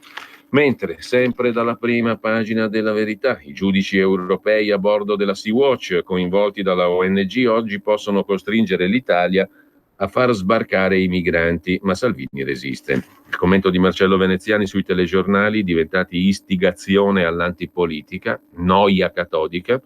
Il nuovo libro di Pansa, commentato da Francesco Borgonovo. Pansa vede il neodittatore Salvini, ma guarda TV e legge giornali a noi ignoti. E poi, a proposito di industria, c'è Riccardo Ruggeri con la breve storia triste di Fiat Chrysler. Così il partito dei competenti ha creduto al mago Marchionne, in prima pagina sul quotidiano La Verità. Per gentile concessione dell'autore, La Verità pubblica un estratto di Fiat Chrysler, Remain o Exit, il nuovo libro di Riccardo Ruggeri. Il saggio è in tiratura limitata, non andrà nelle librerie. Gli abbonati a Zafferano News potranno acquistare il volume a metà prezzo scrivendo a distribuzione@grantorinolibri.it. Il mago Marchionne che ha fregato i competenti. FCA Remain o Exit, il nuovo libro di Ruggeri, alza il sipario sugli ultimi anni del gruppo automobilistico. Dalla fusione con Chrysler al cambio di strategia, iniziato con l'accordo, poi saltato con Renault, a lungo si è discusso dei piani industriali per il nostro paese. Peccato che fossero aria fritta. Niente soldi né modelli innovativi. Perfino l'amministratore delegato fece autocritica. Come torinese, come cittadino sono depresso, la domanda è restare o lasciare? Lasciamo La Verità, andiamo in prima pagina su Italia Oggi, che apre con un argomento diverso da quello degli altri quotidiani. Le truffe agli anziani, scatta il pugno duro, reclusione da 2 a 6 anni, multe fino a 2.065 euro a chi abusa della condizione di vulnerabilità dovuta all'età di una persona per venderle servizi o per estorcerle denaro. Reclusione da 2 a 6 anni, multa fino a 2.065 euro per chi abusa delle condizioni di vulnerabilità dovute all'età di una persona per venderle servizi o estorcerle denaro. Questo grazie all'estensione agli anziani della fattispecie della circonvenzione di incapace. Lo prevedono le modifiche al codice penale approvate dal Senato, ora all'esame della Camera per il via libera definitivo. Mentre vi segnalo sulla Verità di oggi a pagina 2 il commento di Edoardo Narduzzi sulla Libra, la moneta di Facebook. Non è come il Bitcoin, ma è garantita da asset solidi, cioè i depositi bancari, le obbligazioni AAA, cioè non è legata al nulla, dice Edoardo Narduzzi, non è una moneta slegata da qualsiasi riferimento. Mentre da segnalare è anche il commento di Domenico Cacopardo sulle Olimpiadi. Ha vinto l'Italia perché politici di vario orientamento e di pari determinazione hanno spinto insieme. Ha invece perso il partito del no, della rassegnazione. Capirete qual è. La sindaca Appendino 5 Stelle che dopo aver detto sì a una candidatura che avrebbe coinvolto gran parte dell'arco alpino mobilitando donne, uomini, sportive e sportivi, economie locali, volontariato, risorse umane e materiali, pressata dalla sua base si era ritirata, ritirando con Torino tutto il Piemonte. Di Maio si era impegnato a negare anche €1 all'Olimpiade, da lui odiata come tutte le cose che comportano impegno professionale e imprenditoriale, che accrescono la ricchezza del paese, il lavoro e il numero dei lavoratori, preferendo la distribuzione di quattrini ai ceti parassitari e improduttivi. Così Cacopardo sulle Olimpiadi. Sempre da Italia Oggi, poi, a volo d'uccello, vi segnalo l'articolo di Martino Loiacono su Beppe Sala, che sta studiando da premier. Le calze arcobaleno in bella vista per promuovere il Gay Pride non sono un caso. Un grande manager che diventa sempre più politico è un uomo del fare. Per questo piace a tanti italiani disgustati dal politichese e dalla palude romana. Incarna il pragmatismo milanese. È il che pensi mi. Al dire preferisce il fare. In questo senso non sconta il parolaismo di Renzi o di altri esponenti del PD. La foto di Sala con le calze arcobaleno, un sorriso non troppo genuino, vuol costruire un uomo alla mano e anche una sfida alla retorica popolaresca di Salvini che il sindaco di Milano ha individuato come avversario. Resta da capire se sul piano politico questa idea di sinistra può fermare la marcia trionfale di Salvini e soprattutto può uscire da Milano e dalla sua zona a traffico limitato, il centro dove il PD prende i voti. A proposito di sindaci però, Max Del Papa commenta il gesto veramente eroico di questo sindaco di un piccolo paese, Rocca di Papa. È morto lo stesso giorno del suo 3° anniversario da sindaco. Non poteva esserci un modo più mistico di dare un senso al suo mandato. Cos'è accaduto a Rocca di Papa? Rocca di Papa ha trovato il suo eroe, è il suo sindaco, che è morto dopo 10 giorni di agonia per avere salvato i dipendenti del palazzo comunale in fiamme dopo un'esplosione. Il sindaco che è uscito per ultimo, quando tutti si sono portati in salvo, che non ha ceduto fino alla fine, costasse quel che costasse. Quante volte siamo tentati di identificare chi fa politica e pratica l'amministrazione col ladrocinio, l'avidità, la spregiudicatezza infame. E invece Emanuele Crestini, questo è il nome del sindaco di Rocca di Papa, si comporta come un padre di famiglia che non smette di credere in qualcosa, senso del dovere, eroismo, altruismo, chiamalo come vuoi, qualcosa che brucia dentro, che impone il sacrificio, che impedisce la strada più facile. Da una parte un uomo, un sindaco, che manda fuori tutti e si intossica, e lo sa. Dall'altra gli operai che spaccano un tubo e allora ci infilano dentro uno straccio e poi se la danno a gambe, fino a che un palazzo intero colmo di metano ristagnante non salta per aria. Tra questo abisso gli estremi dell'umanità, che può essere abietta, vile, normale, umana, troppo umana oppure sovrumana nell'amore.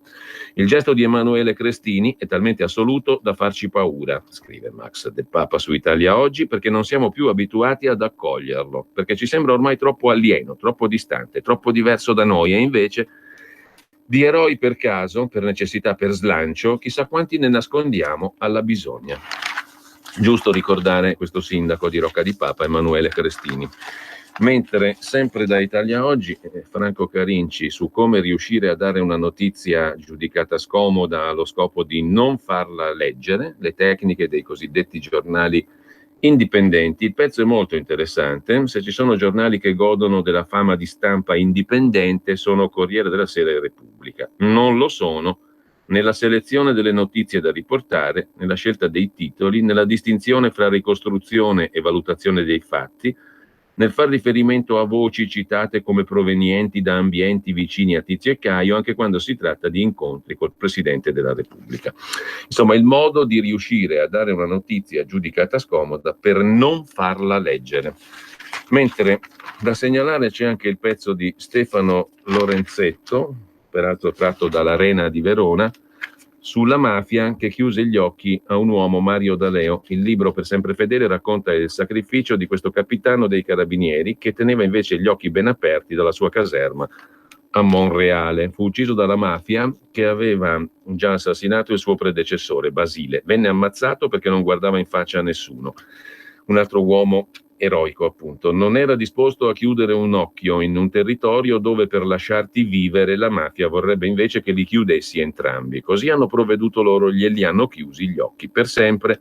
L'arresto di Brusca non poteva rimanere senza conseguenze. I mandanti dell'assassinio del capitano dell'Arma dei Carabinieri furono 6 fra i più spietati boss della Sicilia, ma nel processo, conclusosi con 22 ergastoli, sono entrati un po' tutti i boss di Cosa Nostra, scrive Stefano Lorenzetto. Lasciamo anche Italia Oggi e andiamo a vedere la prima pagina di Libero, le Olimpiadi a Milano e Cortina, una fiaccola di speranza. Per una volta la politica è unita, il modello Lombardo-Veneto, scrive Renato Farina, vince, garantiti spettacolo, infrastrutture, zero sprechi, mentre Torino fuori per colpa del Movimento 5 Stelle si mangia le mani. Poi c'è, sembrerebbe una roba da ridere, Bruno Tabacci, che è diventato presidente di Più Europa, il partito di Emma Bonino. 9 partiti, 1000 poltrone, però che carrierona, scrive Pietro Senaldi, l'ex democristiano eletto presidente di Più Europa. Ma sempre meglio lui della Bonino, scrive Senaldi. Mentre Orlando è in cimbali, Palermo è felice grazie agli immigrati. Commenta Lorenzo Mottola, non gli restano che gli islamici. Come è messo male il PD, invece scrive su Libero Francesco Specchia, Martina, inteso come Maurizio Martina, ritorna e nessuno se ne accorge. Infine, Azzurra Barbutto, a fondo pagina, le vittime di preti pedofili mettono in crisi la diocesi, richieste di danni per milioni a Savona in Liguria. Vittorio Feltri invece si occupa dell'emergenza sanità. Non mandate via dall'Italia i nostri medici. La questione dei medici sta diventando preoccupante. I medici sono sempre meno numerosi, gli ospedali in carenza di personale specialistico costretti a reclutare militari e neolaureati. Non piangono i pronto soccorso, ma anche non solo, ma anche numerosi reparti ospedalieri. Un tempo le famiglie che vantavano un figlio che si iscriveva a medicina erano considerate fortunate, lo consideravano come un principe, lo incoraggiavano a studiare, facendo sacrifici per godersi il successo del loro erede. Avere un dottore in casa era un motivo d'orgoglio, poi non so che cosa sia successo, scrive Vittorio Feltri. A un certo punto l'università ha introdotto il numero chiuso, per accedere ai corsi un test assurdo, su una serie di domande di varia umanità, non solo scientifiche, ma letteratura, musica, teatro, cultura generale, come se tutto ciò fosse importante per curare i malati. Iscriversi alla facoltà è diventato quasi impossibile. Io e mia figlia, bilaureata in chimica e farmacia, abbiamo per gioco sostenuto l'assurdo esame sul computer, per divertimento. Fiorenza è passata, io sono stato respinto. Ciò per dire che il numero chiuso è una puttanata, scrive Feltri, che serve a frustrare coloro che hanno desiderio di diventare medici. Molti di quelli che hanno le caratteristiche per fare il medico vengono impediti. Dopo anni di numero chiuso, l'Italia non ha più quantità sufficienti di dottori per coprire le esigenze organiche dei nostri ospedali. E poi c'è un fenomeno pazzesco: parecchi dottori divenuti tali in patria emigrano all'estero per essere pagati meglio. Hanno ragione.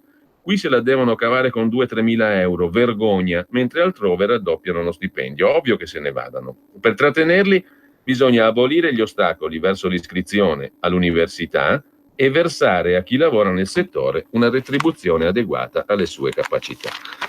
Così Vittorio Feltri sui medici.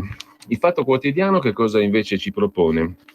In prima pagina, le Olimpiadi, Milano e Cortina vincono, ma perde l'Italia, amici. Occhio al portafogli, battuta a Stoccolma, sprechi in vista. Il Fatto, è sempre positivo.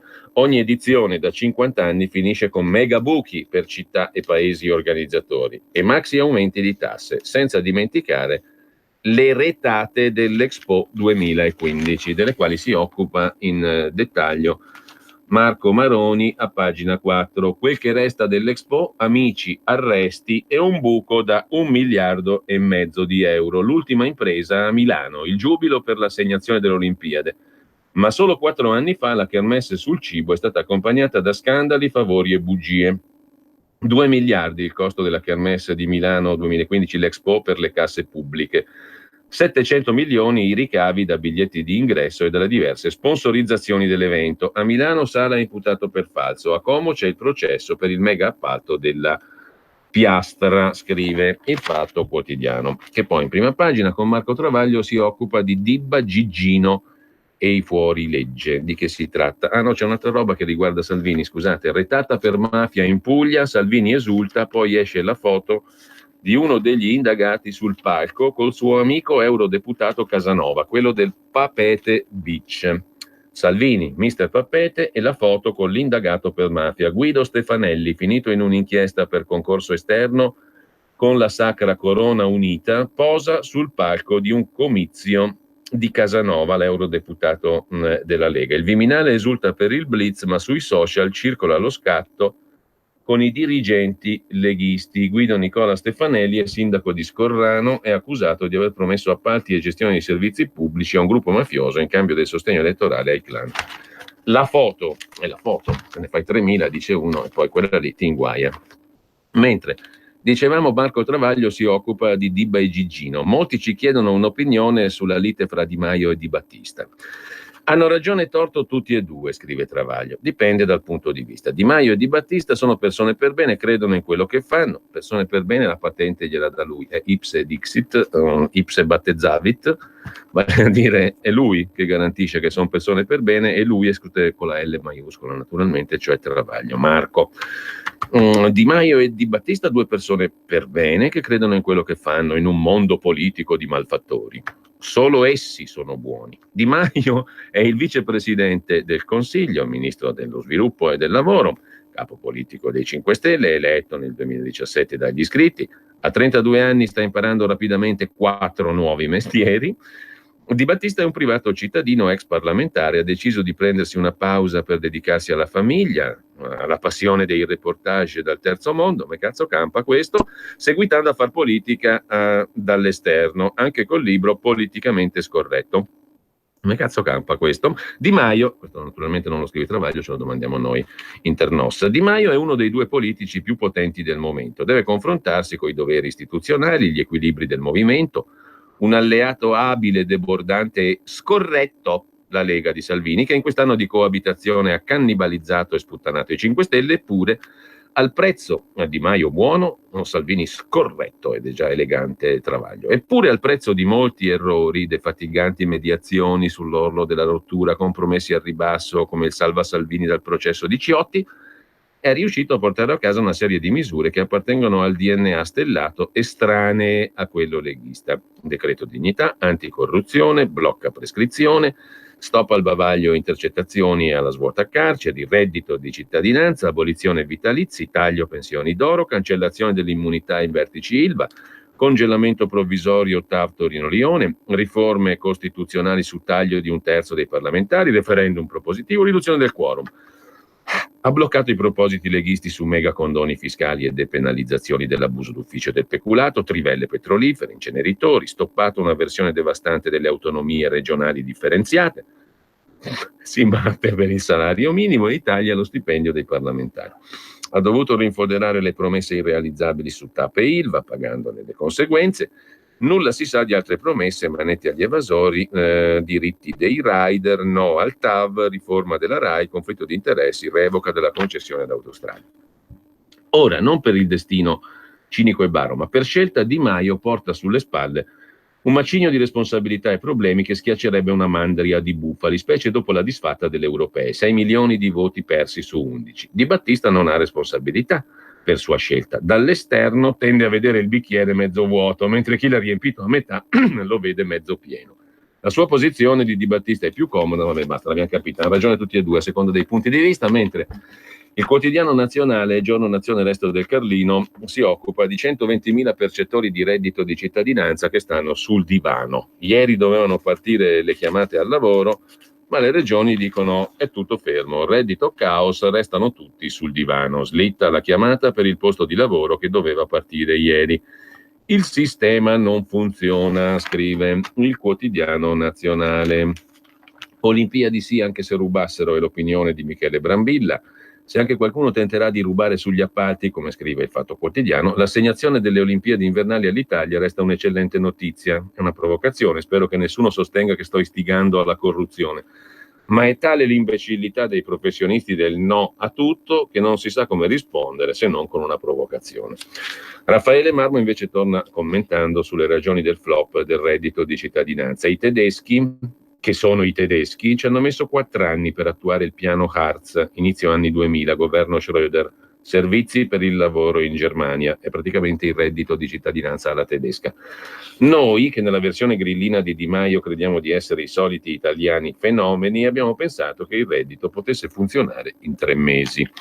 Poi c'è la questione dell'ILVA, della flat tax, dei mini bot e rissa continua tra Lega e 5 Stelle, tutti divisi. Mentre l'amianto uccide ma non lascia la minima prova, Fiat e Alfa assolte.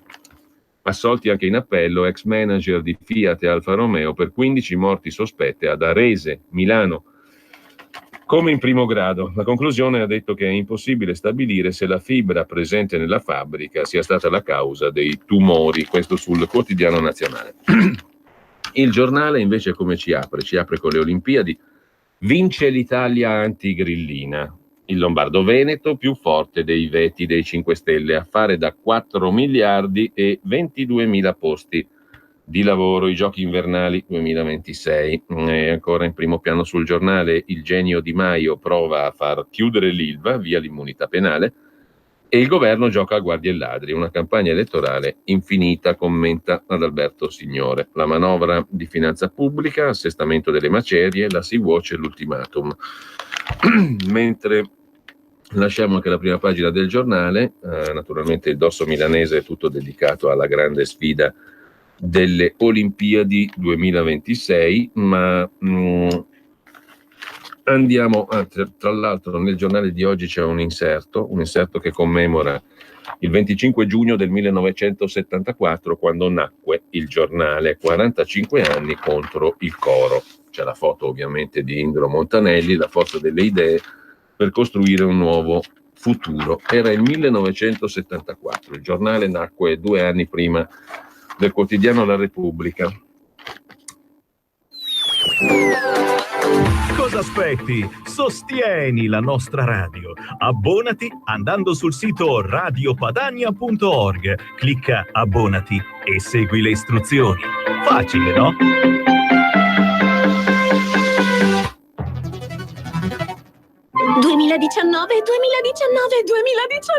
Ma chi ha parlato? Sono io, la Digital Radio, quella del sistema DAB+, e sono strafelice perché dall'anno prossimo sarò ufficialmente in tutte le auto. È ora di vivere la magia della Digital Radio. Se stai pensando di comprare una nuova auto, pretendila con il sistema DAB+, il suono perfetto. Dal 2019 In tutte le auto nuove. Dibidi dobidi DAB. anche Radio Padania è in Digital Radio. Messaggio per tutti gli imprenditori, gli artigiani, i commercianti, i liberi professionisti. Hai un'attività? Dei prodotti da promuovere? Prova la pubblicità sulla nostra radio. Radio Padania ha preparato per te una grande promozione per aiutarti a sostenere la tua attività a tariffe davvero straordinarie. Informati, vedrai che si può fare. Mandaci una mail all'indirizzo spot@radiopadania.it. radiopadania.net. Con Radio Padania si può fare.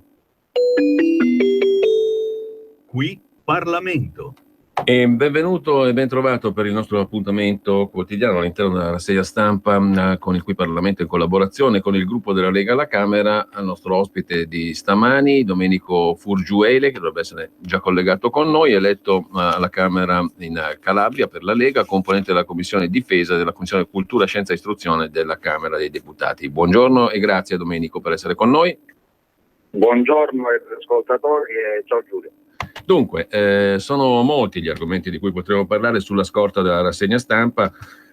Vorrei partire per fare una riflessione un po' in generale da un fatto del giorno, mentre poi diamo un aggiornamento anche della prima pagina dell'ANSA, che si apre con un'altra operazione di polizia e di indagine.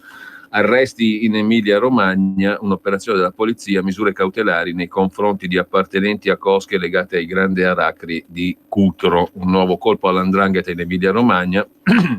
Sono stati arrestati, sono in corso anche gli arresti di appartenenti alle cosche che da tempo operano nella regione storicamente legate ai grandi aracri di Cutro. Sono in corso un centinaio di perquisizioni un po' in tutta Italia nei confronti di soggetti collegati alla cosca. Le indagini partono da Bologna, Parma, Reggio Emilia e Piacenza e per eseguire gli arresti sono impegnati oltre 300 agenti, sta scrivendo l'ANSA in questo momento. La notizia fa un po' il paio poi invece con la fuga commentata anche da Matteo Salvini del boss Morabito dall'Uruguay.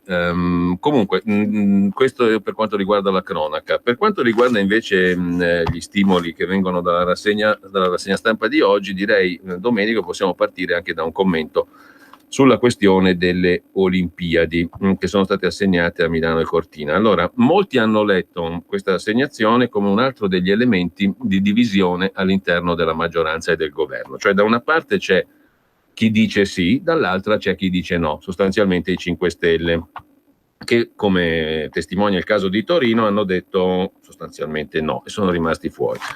Ecco, questa qui, secondo te, che viene fuori anche dalla storia delle Olimpiadi, è una linea vera di divisione tra voi e i 5 Stelle o no? O è solo favoleggiata dalla stampa? Ma diciamo che innanzitutto esprimiamo grande fiducia, grande soddisfazione per questo risultato. Io come componente della Commissione Cultura porto la mia testimonianza diretta, in quanto è una commissione che si occupa di sport. Quindi abbiamo vissuto tutta la vicissitudine dell'ultimo anno, partendo proprio dal momento in cui Torino, diciamo, si è un po' sfilata da questo percorso e questa sfida, fino ad arrivare ad oggi con questo grandissimo risultato. Non credo che questo sia un motivo di decisione. Certamente questo denota differenze di forze politiche che sono eterogenee, che stanno insieme perché hanno degli obiettivi condivisi che sono all'interno del contratto di governo, con quella visione differente si palesano comunque all'elettore e quindi c'è una forza politica penale rappresentata che hanno creduto. Domenico, purtroppo ti sentiamo un po' a sprazzi, in maniera non molto continua. Vediamo se... Mi senti? Sì, adesso meglio, ecco.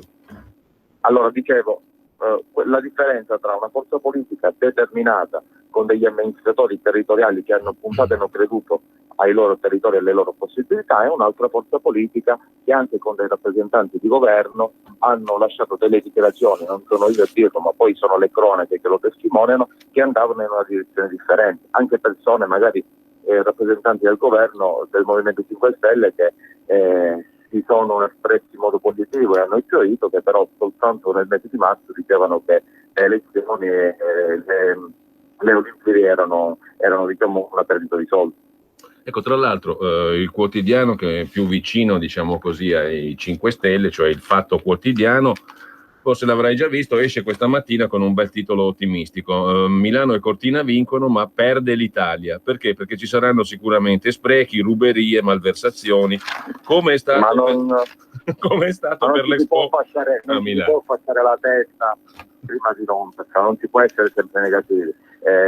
Questa era una grande opportunità. La nostra nazione i nostri territori dovevano essere il palcoscenico di un grande spettacolo, saranno il palcoscenico di un grandissimo spettacolo e soprattutto saranno luogo di grandi opportunità. Sappiamo dai conti che già si creeranno sul territorio almeno 20.000 posti di lavoro e verranno a ricadere sui nostri territori almeno 5 miliardi di euro. Credo che questo sia un elemento molto positivo. Poi il fatto può scrivere quello che vuole, però non è colpa di nessuno se in politica si fanno delle scelte che poi inevitabilmente si ritorcono contro o quantomeno non ti danno quella possibilità di festeggiare appieno.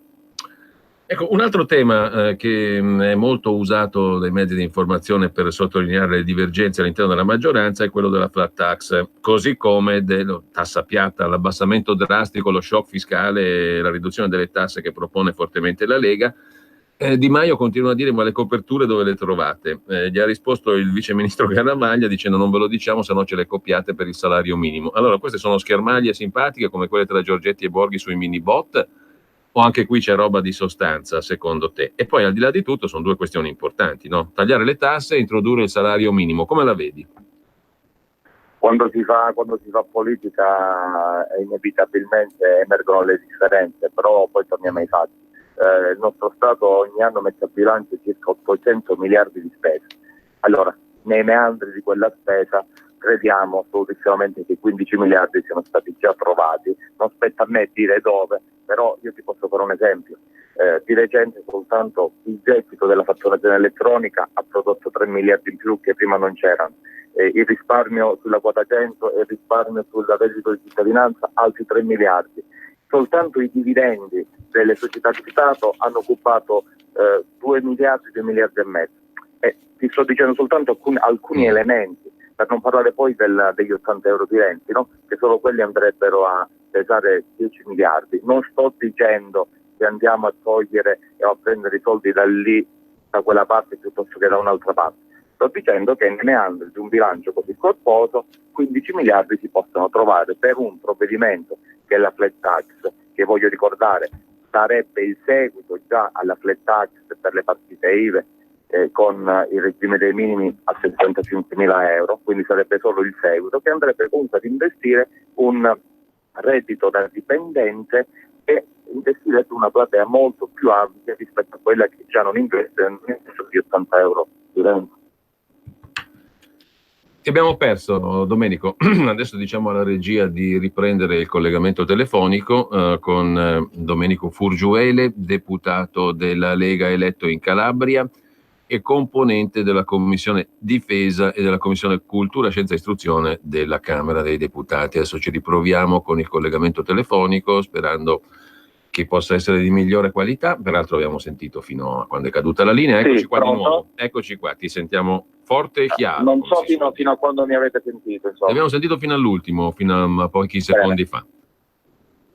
Quindi, Domenico, un'altra... Quindi le risorse si trovano, è una questione di visione, è una questione di scelta. Si vogliono comunque univocamente da una parte e dall'altra sicuramente ridurre le tasse. Lo abbiamo già fatto, lo abbiamo fatto anche nell'ultimo DL crescita, lo abbiamo fatto con l'IRES passato al 24%, l'abbiamo fatto con le partite IVA fino a 75.000 euro di fatturato, lo faremo dall'1 gennaio del 2020 con chi fattura fino a 100.000 euro che avrà una tassazione del 20% e vogliamo necessariamente applicare il 15% ai redditi da dipendenti, perché è una platea molto ampia, molto più di quella degli 80 euro di reddito e sicuramente andrà ad incidere a mettere più risorse nelle tasche dei cittadini.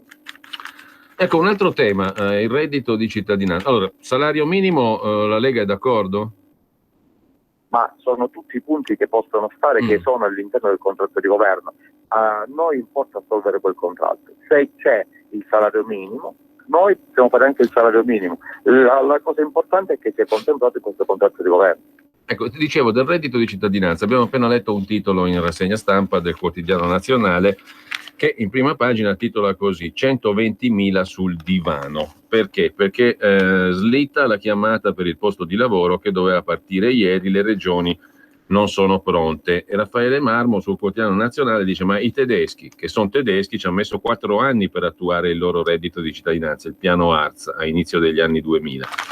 Noi pensavamo di fare tutto in 3 mesi. Cosa siamo? Super efficaci? Non è così. Come la vedi tu su questa questione? La vedo che chi ci ha preceduto ci ha messo mezzo secolo per portare il nostro paese in queste condizioni, e noi, con tutta la buona volontà di questo mondo, siamo degli esseri umani, siamo imperfetti, ci mettiamo tutta la buona volontà, però non possiamo fare i miracoli.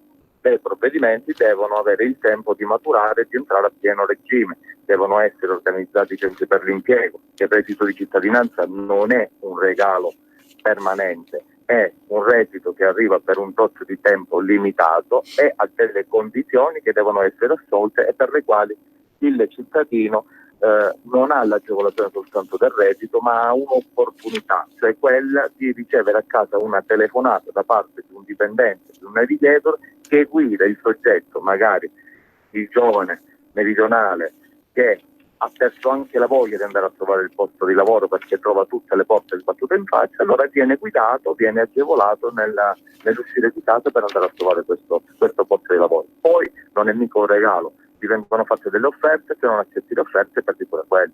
Ecco, saltando di palo in frasca, scusami Domenico, ma rimanendo ai temi dai giornali di oggi c'è un reportage del direttore del Tempo, Franco Bechis, in prima pagina sul suo giornale, appunto, su Roma, capitale della monnezza. Un viaggio con l'automobile e con le telecamere ha fatto il direttore Bechis, cassonetti strapieni, rifiuti ingombranti ovunque, marciapiedi invasi. Serve il commissariamento, dice Bechis. È proprio conciata così Roma? Roma è una città immensa, Roma ha una dimensione che è 10 volte Milano, però questo non la giustifica dalle condizioni in cui si trova. Purtroppo fa male ammetterlo, però partendo dal centro e arrivando fino alle periferie lo stato è di degrado quasi più assoluto.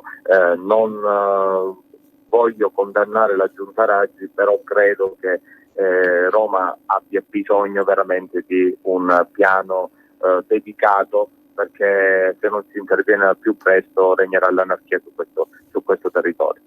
Bisogna dare, secondo me, più deleghe, più responsabilità ai municipi, perché è una città troppo vasta. Ecco, una curiosità, so che sono stati appena fatti gli stati generali della Lega in Calabria, no? Ecco, cosa ne è venuto fuori? Ho visto sulla tua pagina Facebook che sono appena terminati. Quali istanze vengono dal territorio? Innanzitutto abbiamo registrato dopo 5 anni di duro lavoro. Voglio ricordare che Matteo Salvini è la prima volta che è venuto in Calabria, anzi la prima volta che è venuto al sud, è venuto proprio sul nostro territorio, e dopo 5 anni la grande soddisfazione di aver riempito un teatro di persone che vogliono avvicinarsi al nostro partito, che vogliono dare il loro contributo. A queste persone che hanno portato le loro istanze, la loro voglia di partecipare, semplicemente noi classe dirigente abbiamo ribadito quelli che sono i principi di un partito sano, di un partito che parte dalla militanza, di un partito che è fatto di volontari. Sostanzialmente abbiamo chiarito che è un partito fatto di più soldati e di meno generali, e quindi sembra che il messaggio sia passato. Adesso procederemo alla strutturazione dei responsabili sul territorio e si partirà con un tesseramento che sicuramente nei prossimi anni avrà un percorso lento, graduale, e crescerà nel modo dovuto rispetto alle nostre latitudini. Voglio chiudere con 2 questioni ancora, Domenico, la nostra conversazione. La prima ha a che fare strettamente anche con il tuo lavoro in Commissione Cultura, gli esami di maturità, i nuovi esami di maturità, no? Come ti sembra che stiano andando dalle prime notizie, dalle prime reazioni anche degli studenti stessi? Visto che ci sono molte novità quest'anno nell'esame di maturità. Ma i riscontri sono positivi. I giovani, coloro che hanno affrontato questa prova, ovviamente non avevano affrontato altre, e quindi per loro è come se gli esami di maturità fossero stati sempre così. È chiaro che in commissione stiamo affrontando tanti temi, stiamo affrontando una rimodulazione del concetto di scuola, e soprattutto stiamo dando nuova linfa ad un settore che per troppo tempo è stato legato e aggrovigliato su se stesso. Nei prossimi anni verranno inseriti, grazie al ministro Bussetti, nella scuola oltre 50.000 dipendenti, e quindi si darà nuovo ossigeno ad un settore che per troppo tempo è stato L'ultima questione invece ha a che fare con un annoso problema che riguarda storicamente non solo il Mezzogiorno, ma ormai purtroppo anche molte aree di tante zone d'Italia, ovvero la questione del lavoro che viene meno. Cito solo 2 titoli. Dal Corriere di Bologna di oggi: La Perla chiede altri 120 esuberi, sono soprattutto donne che lavorano appunto nel settore dei costumi eccetera. Dall'altra parte c'è Napoli con Jabil e Whirlpool che i sindacati definiscono bombe sociali. A Marcianise Jabil 350 licenziamenti. E poi c'è un grosso caso del quale paradossalmente si parla un po' meno, che è quello dell'Ilva di Taranto. 10.000 lavoratori grosso modo, un settore strategico, quello dell'acciaio, e il timore che vada a finire male, perché non c'è più quell'immunità penale che gli indiani che hanno comprato l'Ilva, ArcelorMittal, avevano chiesto come garanzia per poter investire. Se non c'è più questo, è probabile che si rifiutino di farlo e bisogna pure pagargli le penali. Insomma, si perdono 10.000 posti di lavoro in un botto e si perde anche un settore importante, strategico, quello dell'acciaieria, che ha un indotto notevolissimo. Ma l'obiettivo di questo governo è senz'altro quello di tutelare i posti di lavoro, ma anche di crearne altri. Allora si parte dai provvedimenti di carattere fiscale per dare l'opportunità alle imprese di liberare risorse positive, di generare un lavoro produttivo rispetto a quello che è stato sempre relegato al Mezzogiorno. Per quanto riguarda Taranto c'è una discussione in atto che è delle ultime ore, per la quale sicuramente il governo metterà delle garanzie, vorrà impegnarsi affinché quel territorio e quei posti di lavoro non si vadano a perdere. Poi lì c'è anche un problema di carattere ambientale, certo. Perché ovviamente ci sono delle battaglie di territorio per cui qualcuno vorrebbe che quella struttura fosse chiusa, ma questo noi non lo possiamo consentire perché ci sono 10.000 posti di lavoro, come dicevi tu, e sicuramente c'è un indotto per un'acciaieria che è fondamentale anche strategicamente per la nostra nazione. Tagliare le tasse e lavorare per approntare dei provvedimenti di carattere sociale sono la stella cometa di questo governo. Ci riusciremo, non ci riusciremo, lo vedremo, però l'ultimo anno ha detto che abbiamo fatto molto di più di quanto non sia stato fatto negli ultimi 20 anni.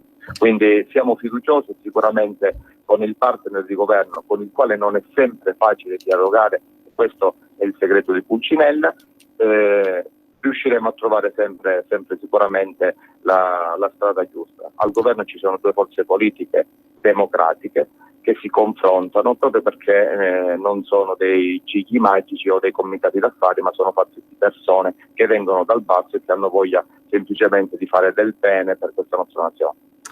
Bene, io ringrazio allora Domenico Furgiuele, deputato della Lega, eletto in Calabria, componente della Commissione Difesa e Cultura. Grazie Domenico. Grazie a voi. Buona giornata, buon lavoro. Buona giornata. Allora. Qui Parlamento. Allora, torniamo, dicevo, velocemente ai giornali, andiamo a vedere anche la prima pagina di Avvenire, che apre la sua prima pagina appunto con un intervento del Presidente del Consiglio, Conte. Dal Presidente del Consiglio l'impegno a favorire scelte di consumo responsabile. Il Premier scrive ad Avvenire per sostenere i Saturdays for Future. Non bastavano i venerdì. Per l'ambiente ci sono i sabati per il futuro. Sulla sostenibilità, patto tra cittadini e istituzioni per un sistema più equo. Sostenibilità, lavoro di squadra tra cittadini e istituzioni. Il Premier scrive ad Avvenire per sostenere l'iniziativa dei sabati per il futuro. È necessario costruire meccanismi di respiro nazionale attraverso cui la politica renda accessibile a tutti l'adeguamento delle scelte di ogni giorno a un sistema più equo e sostenibile. Il sabato sostenibile, che cos'è? Che proposta è? Coinvolgere i giovani dei Fridays for Future in una serie di Saturdays for Future a partire da settembre. Per far che cosa? Per cambiare le abitudini di spesa. Una delle modalità per gli acquisti sostenibile è organizzare un cash mob per influenzare l'offerta del mercato, scegliendo un'azienda piuttosto che un'altra attraverso il voto con il portafoglio che dispone di un'apposita app. Gli italiani l'anno scorso hanno speso oltre 71 milioni di euro in prodotti equo-solidali, molto diffusi anche i gruppi di acquisto solidale, i GAS, fatti dalle famiglie per dividere la spesa e favorire i produttori locali. Insomma, consumo e le abitudini di spesa da cambiare, la campagna di Avvenire, alla quale aderisce il Presidente del Consiglio Conte, il quale dice che l'iniziativa lanciata da Avvenire rappresenta un primo lodevole passo in direzione di iniziative concrete. Detto questo, c'è una proposta in 5 punti per cambiare rotta sul tema dell'immigrazione, la avanza Corrado Giustiniani, sempre sul Quotidiano Cattolico, vale a dire riforma del regolamento di Dublino, ius culture per la cittadinanza, permessi di ricerca di lavoro, regolarizzazione e una svolta sulla normativa di asilo. C'è anche Salvini, al quale si indirizza, si rivolge il direttore di Avvenire, Marco Tarquinio. Non si morde la mano tesa, carità cristiana e polemiche salviniane. Matteo Salvini cresce di voti, scrive il direttore di Avvenire, ma a quanto pare non di saggezza, e pensa di farsi i ministeri degli altri, ma proprio tutti, i ministeri tipici della politica, sinonimo di potere, dovrebbero esserlo di dovere, tanto quanto i ministeri della comunità cristiana, sinonimo di servizio. Qualche giorno fa, con un precipitoso tweet, il ministro dell'Interno aveva fatto sapere di voler convocare le parti sociali al Viminale, come se quel colle e quel palazzo fossero diventati anche la sede del Ministero delle Attività Produttive e del Lavoro, o fossero di nuovo assurti a quel ruolo di principale sede di governo che è Palazzo Chigi. Invece, con un irriflessivo messaggio via Facebook, ha deciso di farsi anche la carità degli altri, spiegando all'arcivescovo di Torino cosa la Chiesa può permettersi nella sua azione per i poveri e cosa non deve azzardarsi a pensare, perché Monsignor Nosiglia aveva osato tendere una mano, anzi entrambe, agli esseri umani bloccati sull'imbarcazione umanitaria Sea-Watch al limite delle acque italiane e allo stesso Ministro dell'Interno che in quella condizione li mantiene. Da Torino, tra i consensi di una città in festa per il patrono, San Giovanni Battista, il vescovo Cesare aveva detto: noi ci siamo, ci facciamo carico del problema. Un aiuto per togliere tutti dall'impasse dell'ennesimo braccio di ferro sulla pelle di naufraghi in fuga dalla Libia. Un soccorso di cui Salvini, del resto, aveva già goduto, impersonando a lungo la parte del duro, perfino nei confronti di navi militari italiane, ma evitando di avere sulla coscienza qualche tragedia. Stavolta invece il ministro e leader della Lega ha ingiunto seccamente al caro vescovo di pensare agli italiani in difficoltà, come se già il vescovo non lo facesse.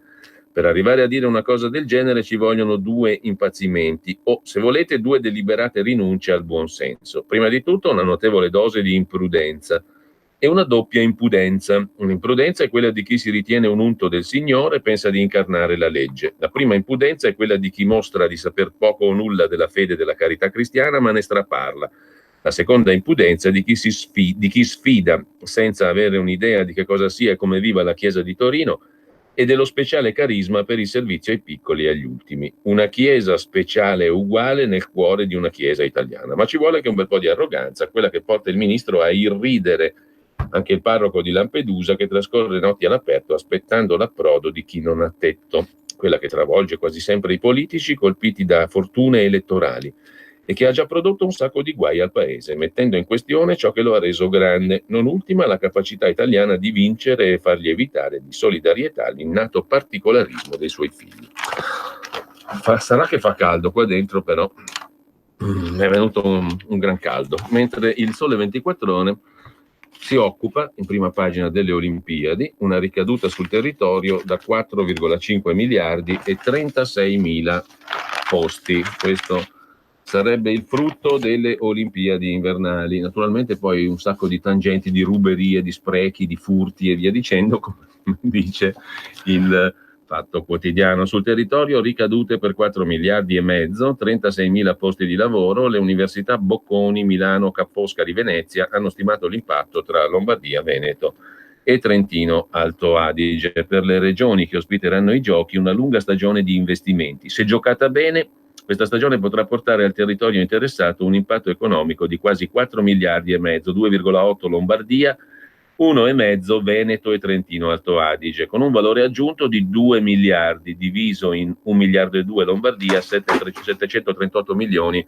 il resto, e 36.000 nuovi posti di lavoro, 22.000 in Lombardia e il resto in Veneto e in Trentino Alto Adige. Le ricadute economiche delle Olimpiadi assegnate ieri all'Italia sono state calcolate dalle università Bocconi di Milano, Ca' Foscari di Venezia. Ma sul 24 ore di oggi c'è anche in primo piano la questione dell'Ilva. Di Maio insiste, l'immunità penale non c'è più, il piano deve andare avanti. Il problema dell'immunità per l'ex Ilva è risolto perché non c'è più immunità penale, lo ha detto Di Maio a Taranto. Il ministro ha escluso rischi di chiusura dell'impianto. Se si porterà avanti il piano ambientale non ci sarà nulla da temere, piuttosto devono spiegarci perché pensano di mettere in cassa integrazione più di 1.300 persone. Il commento è quello di Paolo Bricco. Questa è la settimana in cui sull'Ilva non può più cambiare niente e in cui al contempo può cambiare tutto.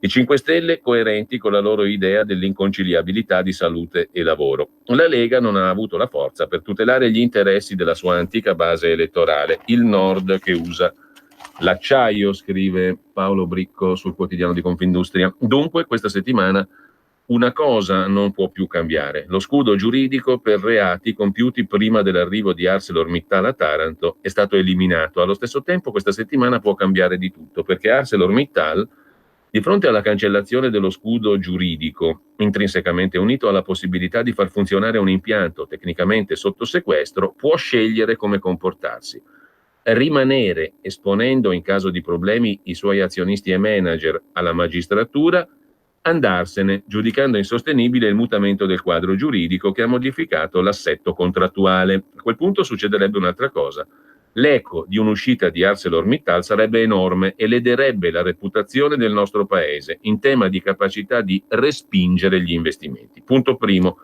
l'eliminazione dello scudo giuridico che garantisce fino al 6 settembre ad ArcelorMittal la non punibilità è cosa fatta.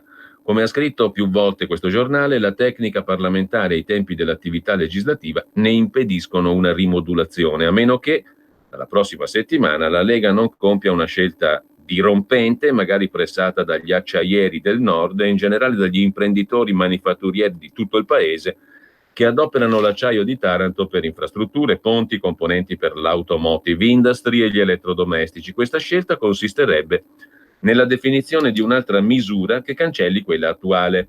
Il problema è che il dossier Ilva, come dimostra la formazione a testuggine guidata da Di Maio, è per i 5 Stelle strategico e dunque la costruzione di una maggioranza politica diversa dall'attuale avrebbe esiti tutti da capire. Potrebbe essere, se Salvini decidesse di aprire il governo come una confezione di tonno, l'Ilva sarebbe l'apriscatole giusto. Punto secondo: da queste settimane in avanti tocca ad ArcelorMittal muovere. ArcelorMittal ha detto che non accetterà passivamente, lo può fare, ha in affitto l'Ilva, ne diventerà proprietaria solo nel luglio 2021.